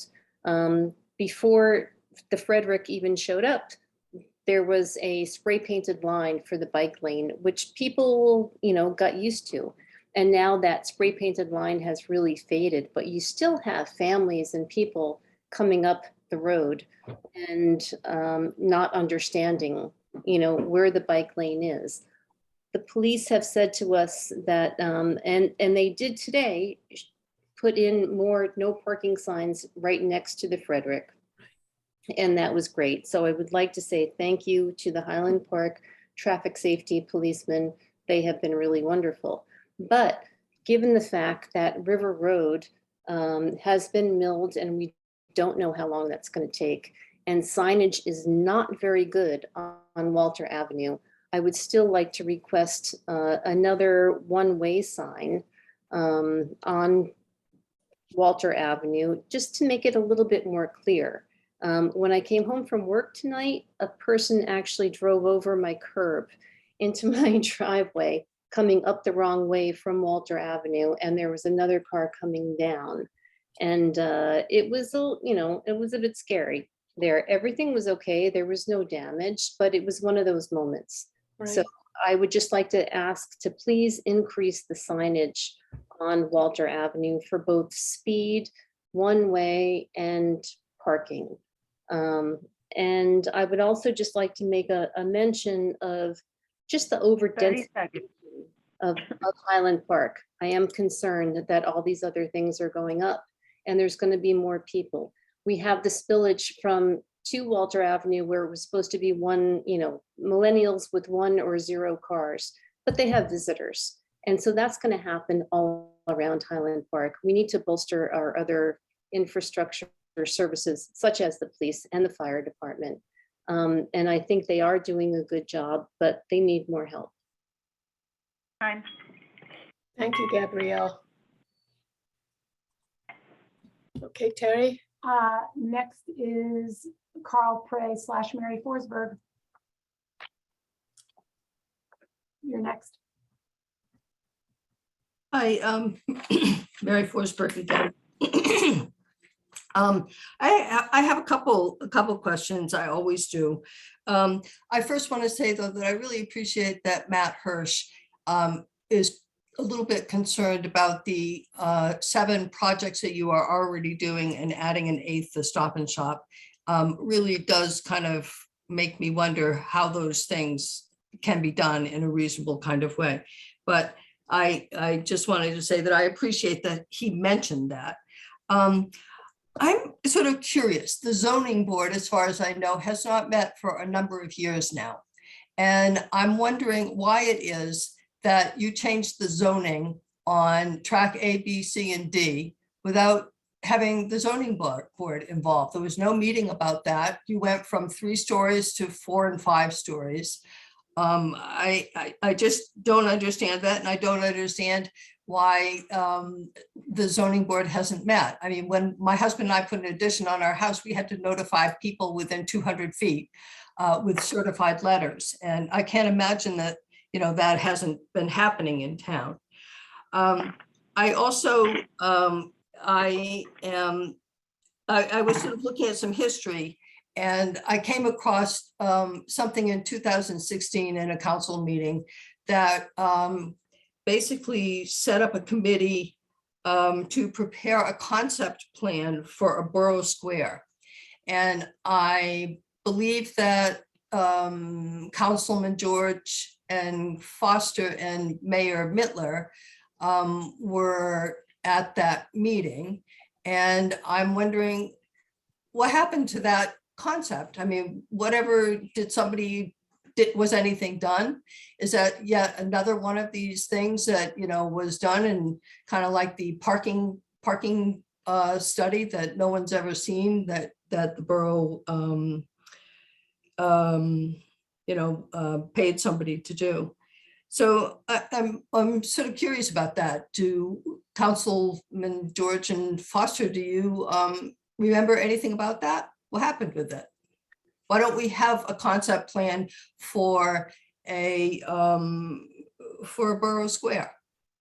Besides closing South Third, which I think is a ridiculous idea. 30 seconds. So I'm sorry, I don't mean to speak for the two council people, but 2016 was a while ago, 6 years ago, and I'd rather than answer erroneously, because a lot has happened since then, Mary, I'd be happy to get to the bottom of the 2016 Borough Square plan and make sure you understand what happened with it. I mean, do either of you, Councilwoman Foster, Councilman George, do you remember anything about that? Mayor, yes, I just want to make sure my microphone is still working. I think there might be some internet connection problem. Back in 2016 and even a little bit earlier than that, in 2015, the original plan was already being discussed to develop the municipal parking lot at the time in conjunction with just one of the parcels that had been acquired, which is the parcel next to the building that now houses the Main Street office. So there wasn't too much there, and there were a number of plans drawn up at the time, which involved creating a public square adjacent to Raritan of various sizes, along with particular areas. At one time, there were federal money available for grants for artist studios, which were on the affordable scale, which were no longer available. So there were a number of plans. At this point in time, over the years, the plan has gradually become what the present redevelopment plan is for that tract. The original Borough Square plans that we had at the time were not workable for a number of reasons. Number one, we didn't own any of the adjacent properties at the time. And number two, there was no redeveloper involved at the time. So the borough was looking at basically just coming up with theories before we actually began the redevelopment process. Maybe a year or two after that. That's my recollection. Councilwoman Foster.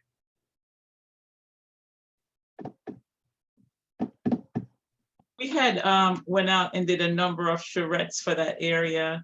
There were talk of some presumptive development that was going to be done in the area. There was an interest in a small theater that was going to be put in. But then we had the big crash of the economy, and everybody money went someplace else, and people lost jobs, what have you. And so nothing, it took a while for folks to get themselves back together after the big economic crash that we had in 07, 08. And then it never really materialized from then. The charrettes and the plans that we had, those people had lost a lot of money, and they were no longer interested in coming in and developing the area. So we had to put those plans to the side and start looking with new eyes and new vision of how are we gonna make our downtown much more vital, visible, and not to have a dying downtown, that people who do have business in the downtown area, what can we bring in to attract other people to stop and shop in Highland Park? So to answer that question, that's what happened. Those plans had to be put to the side because the money had dried up, basically. Okay. Any other hands? Yes, Mayor, I see two hands. One of which is already spoken. Should I go to the other hand? Yes. It looks like Daniel Stern Cardinal, you're up next. Hi, can you hear me okay? Yeah. Yes. Hi, Dan Stern Cardinal, 221 Harper Street. I jumped in kind of late, but I caught kind of the tail end of everything with the changing around like the affordable housing stuff and the looking at the Stop and Shop site. Like everybody else in town, I'm pretty bummed about the Stop and Shop situation, but thinking about it and hearing what people are talking about tonight, I think we can really kind of reframe this mentally as a really great opportunity for the town, because even though Stop and Shop as it is meets a really important need, that site is actually a really big problem with the big parking lot out in front with the two driveways facing directly onto Raritan. So now we have this opportunity where we can actually, rework that site and meet a number of specific needs, where we could design it to have maybe a bigger footprint for a supermarket. We could also include housing to meet, to partially address the housing shortage in Highland Park. And another nice potential upside to this is we could link kind of the lower part of Raritan Avenue with the upper part, and particularly with the Woodbridge side where we're trying to rework that corridor. Right now, there's this kind of big dead spot between 4th and 5th on that side because it's just that big parking lot. If we could move the building to the front and have it right up against like the 3rd to 4th or the 2nd to 3rd side, right? Now we can kind of thematically link that whole main street together as one unit where people want to walk from one end to the other instead of having it separated like that and kind of having a no man's land once you get past 5th. So yeah, while this is going to be tough and it's really rough losing that store, I think this is a really good opportunity to really, carefully design something that meets the needs of the town that can end up being a really major improvement for the downtown. So I hope everybody considers that when we're thinking about, what could fit in that spot. Thank you. Exactly, Dan. And, I see this as a very exciting opportunity for all of us in Highland Park. Okay, is there another hand? Yes, I see Lois Lebbing's hand raised. Please state your name, just confirm it's you. Hi, it's Lois again. Okay, I'm asking for the third time. 14A was phase 1 of the Gable project, the solar panels on the Borough Hall. Have they saved us any money? And I'm going to ask too, wasn't there a geothermal well put in somewhere in a school and then there was a floor collapse back in about 2011 when Nolan was mayor? Those are my questions I'd love to have answers for. Okay. Mayor, may I attempt to answer it again? Yes, please. Lois, I did address what 14A was. That's for the second phase of the microgrid study, which is not the solar panels. We do collect solar renewable energy credits on the solar panels that we do have, but that is not what that resolution item was. This is regarding the potential for a microgrid, which would support borough operations and some other critical infrastructure when there's a wide scale power outage. And that we're looking at the second phase of the feasibility of that, as well as the economics of how we would build that moving forward. Yes, I got it. But what about phase 1? How successful Phase 1 was a that? feasibility study that then now BPU said, okay, we're going to fund a deeper analysis because we buy your phase 1 study. So the phase 1 was no implementation. It was studies, which I'm happy to share with you if you want a copy. Okay, then what was Gable, what is the success rate of Gable's if they were the ones that put the solar panels on the Borough Hall? Is that They are correct? not, as far as I know, they were not involved with that project. Okay, the guys who were in the same building with a different name on Dedison Street, I looked at the billing. It was told to be it was $110,000 instead of $1 million that somebody told me it was. It was $110,000 to put solar panels on the borough roof. Had that been done, has it saved any money? And where is the geothermal well or whatever it's called? And didn't it collapse in a school sometime around 2011? Can we talk about the solar panels? They are here. We do make money, and I can explain to you how that works. I don't know the answer on the geothermal. Really? Yeah, Even that's though there before was my time, Lois, I wasn't here. Lois, I don't recall anything about a geothermal well that collapsed in a school either. Okay, there was a Why don't we school look into, floor why don't we look collapse. into back to her? Yeah, I'm happy to look into it and get back to you, Lois, as usual. Thank you very much. Good night. Okay, is there anybody else? Yes, Mayor, and I just noticed we're right under the wire here. One other hand, I believe it's Mary Forsberg. Hi, I just want to, Mary, I hate to do this, but I need you to state your name and address. I'm sorry, Mary Forsberg, 317 Dennison Street. I appreciate what Councilman George and Councilwoman Foster said about the plan for a borough square and the idea that, you know, money had been available, but all dried up. But in 2016, Highland Park Borough started authorizing bonding for purchasing properties and various other things. And the last time I looked, there was something like $7 million available to buy property. And you have used that money to buy the gun shop, to buy Bergen Auto, which are both still horrible looking places, even though you have, you know, given people essentially free rent. You'd think they could put a coat of paint on those buildings. You've bought a house on South 3rd, you bought the Main Street property. And, you know, when people have asked what you're going to do with that, you smile and you say, we have ideas. Well, you're sitting there on, I'm sure a number of millions of dollars now. And what are you doing with that money? I know part of it was to pay for what we owed on polluting Buck Woods if it's decided against Highland Park. But I mean, you know, it's like the money dried up, but the money didn't dry up. You started bonding and the money is sitting there. So I'm going to ask Councilman Hale first and then Councilwoman Foster to So speak. all of the properties that that Mary just mentioned are all part of the redevelopment plan. All of those are things that we have proactively made an attempt to become players in the redevelopment area with redevelopers. So we have a skin in the game, we have stake in the game because we bought the gun and boat and because we bought Bergen Auto. And so when we go to the development community and say, we would like to have your development options, we can do that as an owner, not as a completely on the sidelines. And those are the reasons why those properties were purchased. That I don't have any knowledge or recollection that any of the bonded properties somehow went to a JSM settlement. I just, that was before. No, I didn't say that. Well, I think but that's what I heard. So I the just want to make sure bonding- that that's what I heard. So I just want to make sure. Originally, the bonding was for the remediation of Buckwoods. $1.7 million of it, as I recall.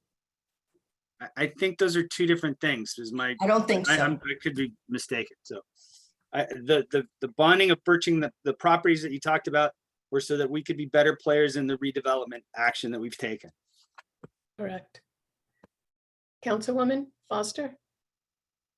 I want to say I misspoke when I misunderstood what the question was. I thought she was talking about the earlier charrettes that we did back in 05, 07, 08, when we were looking at developing the downtown, not the most recent, which is 2016, where we acquired those buildings. Okay, thank you. Okay. Administrator, are there? I don't see any hands raised, Mayor. Okay. Then may I have a motion to go into our work session? We have one item. So moved. Second. And we need a break because I'm not feeling good and I'm just hanging on. I just need a Okay, quick break. let's take a 5-minute break, everyone.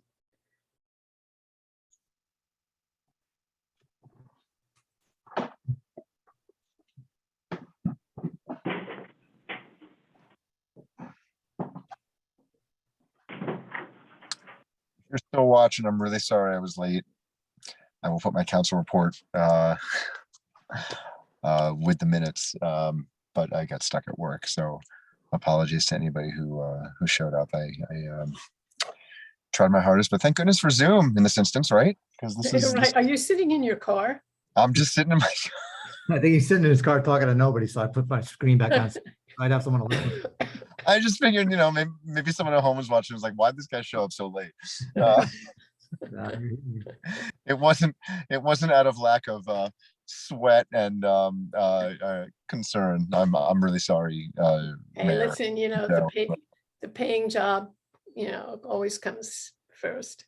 Commissioner Kenny once said to me, he was like, well, which pays your bills? Both are very important. That's funny. I think he had the same mentor that I did. But yeah, so I'm sorry. No problem. All right, I'm gonna turn off for a second.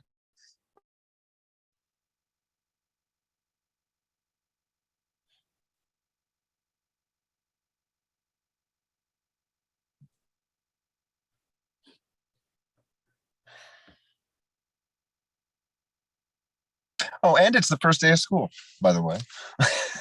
Yes, you missed it, but I talked about that in my remarks. Nice. Sorry. Yeah, no, it was fun. Everyone was off. Teachers are okay? The kids like the teachers? Yeah. Oh, yeah. We have Bartle. Yeah, I mean they're all the teachers are great, but it's it's everything was actually very smooth considering that this is like the first. I mean, we're going back to school in the most normal, quote unquote, in a long time. So yeah, no, I think went really well. The teachers and the administrators did a ton of prep to get everybody kind of squared away. Yeah, because I think parents are a little rusty too. Yeah.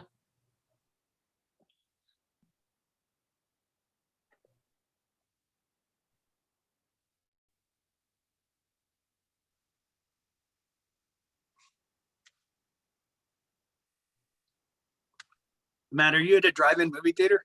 I am at a drive-in movie theater. I am watching True Grit. Highland Park John Borough Wayne? Council.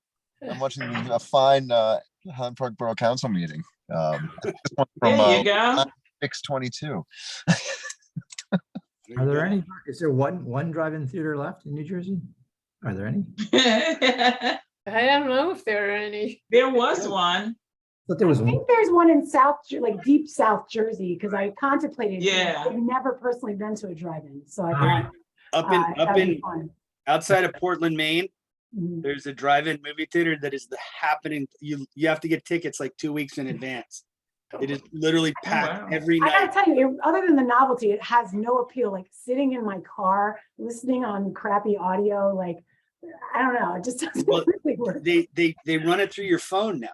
They run it like through your. Oh, wow. So you don't That's have even to worse.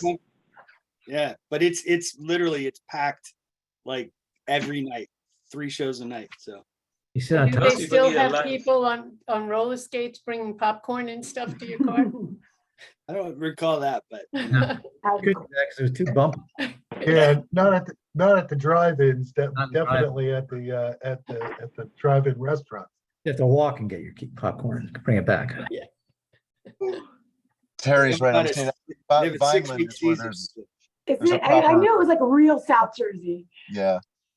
Chief, No, Chief, man. you can go. I Chief, you lived can at the go. Edison Drive-In on Oak Tree Avenue. You Yeah, get it was great. 100%. It was great. Okay, so let's get back into this work session here. We only have one topic on the agenda, and that's drought restrictions. Phil, you wanted to talk about that? Yes, just briefly, I'd spoken to a number of council members and left messages for the others some time ago. We had our last meeting early in August, and then we did not have a second meeting. In the interim, the state, as well as some of the water supply companies, started warning of that we were getting into drought restrictions. The state DEP, as well as NOAA, the National Observatory, have listed Central Jersey as an area of extreme drought. Now, right now, as of today, Middlesex Water said that their water supply appears adequate, but they're still recommending volunteer conservation matters. Our ordinance requires that the borough engineer initially make a determination as to whether we're in drought. I believe that the information from NOAA and the DEP with the maps and the declarations, we are actually in an area of extreme drought. And I understand that the announcement may be coming very shortly that we are now moving into severe drought. Regardless of whether the water... Okay, I'm sorry. Oh, I thought this was executive session. No, this is the Oh, it's the work session. Sorry. No problem. Sorry. So that, with the borough engineer is reviewing that, our ordinance requires that he make the determination that that's what's going on.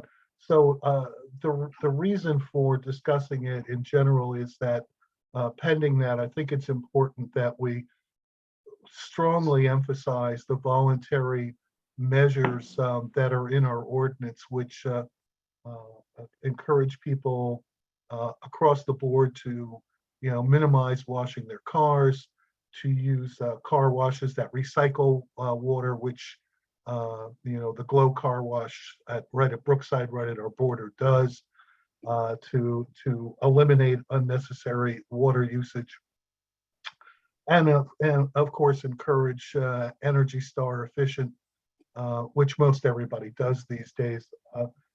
So I think it's important that we are aware, and we make everyone aware that we are considered in an extreme drought.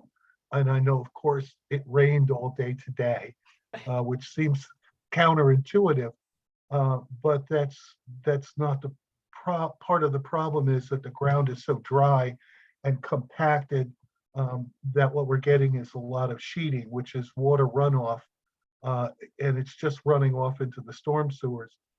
Ultimately, that does not necessarily build our water capacity up, and that voluntary measures for water conservation are strongly encouraged. And if it continues, and the borough engineer does report under the terms of our ordinance, that I would be asking public safety to move that forward into a resolution for a declaration.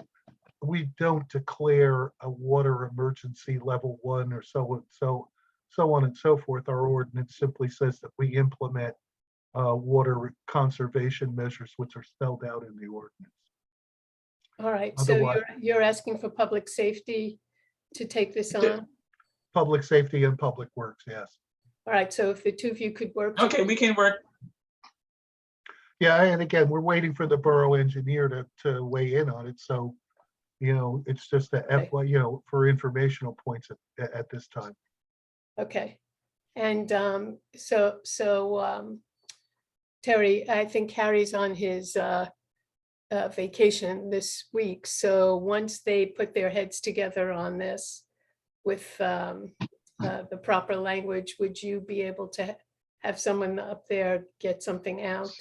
Absolutely. And the good news is the DEP has put out a lot, and we had started putting it out on Facebook, but we can push harder.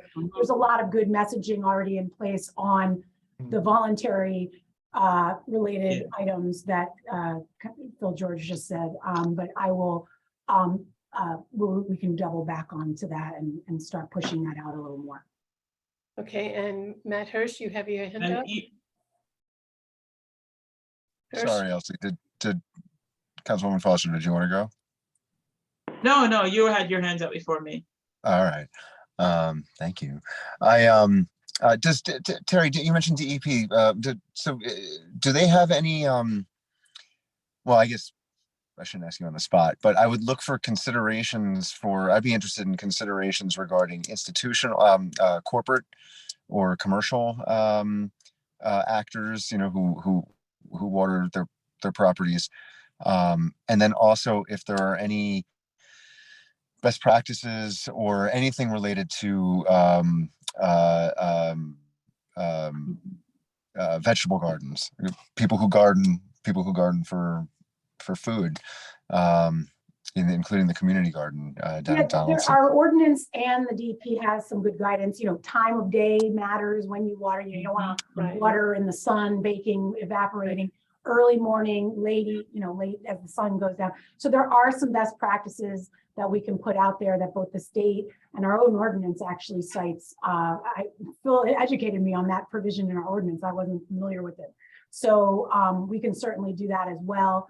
I know our shade tree committee is very worried about street trees, what there's right we can do to water this, take care of our trees. But we want to conserve, but we also want to protect the resources we've got, and there's a way to do that in balance. And I can report the engineer is looking at this question at the request of the mayor and council president, and he did want to loop around to Middlesex Water, see what the state's advising the water utilities, what the state looks like they're doing, and we'll be back in touch. So we can, either way, we can certainly get information out, and then as to whether or not we declare the emergency, we have to see where the engineer takes us. Yeah, I would just be concerned about what an emergency entails, because I mean, when it comes to personally, I think grass is fairly low priority when it comes to a drought. But things like things like a garden, or even an ecosystem that somebody creates in their backyard. This isn't the first drought that we've gone through, so there may be some. Terry can pull up the ordinance from the most recent ones. And see what that looks like, and if it includes the gardens that you're talking about. Elsie and then Phil. Yes, I was going to say that Essex and Union County have been in drought status before we were. So we can definitely take a look at what's going on with them. On News 12, whoever watches News 12, they had a whole section on the do's and the don'ts, like recycle your water, the early morning. So they have a whole slew of things that they were offering, because these other counties had gone into drought probably about a month or 3 weeks ago before we were declared that we're in a drought situation. So there is information readily available out there, a lot of stuff that people have done, and our own ordinances speak to it as well. So we just can borrow information from different places and share it on our social media pages. Yep. Okay, Phil, did you have something to add? Just briefly, Mayor, Councilman Hirsch, I have the restrictions as well as the maps that NOAA and DEP have put out, some of the other best practices. I'll email them to you rather than try and unsuccessfully pull them up on a share screen, which I can't do right now. But I have them. I'm actually staring at them, and I'll email them to you from what I collected over the last couple of weeks in trying to follow through on it. I'll email that all to you tonight. Thank you, Council President. Yeah, I wasn't looking for answers on the spot. No, I would much rather an email. No problem. When you get to a place that has a little more light and a little more comfort. Oh, we're good. Okay, is there anything else? You can send it to Monica. No, Mayor, thank you. All right, then I'm going to ask for a motion to adjourn. Executive session. Oh, we have an exec. Yeah, but you're not coming, remember? Oh, because it's not on my paperwork here. It was on the version I sent. Not the one that was delivered to me. It's on the agenda. Okay. Yeah, there's a resolution 922-223. Okay, all right. So I'm going to sign off. You all enjoy your discussion. Jen, help us. What are we supposed to do right now? All right, so we need to pass the resolution first. So resolution 22-223, executive session, attorney-client privilege briefing. We need a motion, second, and roll call. Motion moved. to do what you just said. Second, Want to do the roll Councilwoman call? Foster? Yep. Yes, Councilwoman Foster? yes, yes, Councilman George? yes. Councilman Hale? Yes. Councilmember Hirsch? Yes. Now we do a motion to adjourn. Now we do a Second. motion to, okay. To adjourn to executive session. And you all have a link for that meeting. It's a separate meeting from here. Except for me. okay. Correct. Terry, I don't know if I got that link. I sent it like a minute after the meeting started when I realized I didn't send it prior, so I apologize. You should Okay, have- I'm going to sign off, everybody. I'll double check, Matt. I'll forward it. I'm No, going to, right? Terry, you don't need me. right? I don't No, I have don't, it. Joe, You can thank send you. it to me I'm- too, because I don't have All it. right, maybe I Yeah, forgot to I don't send have it. I don't have it Okay. either. All the whiny kids don't have it. All right, good night, everyone. Be safe.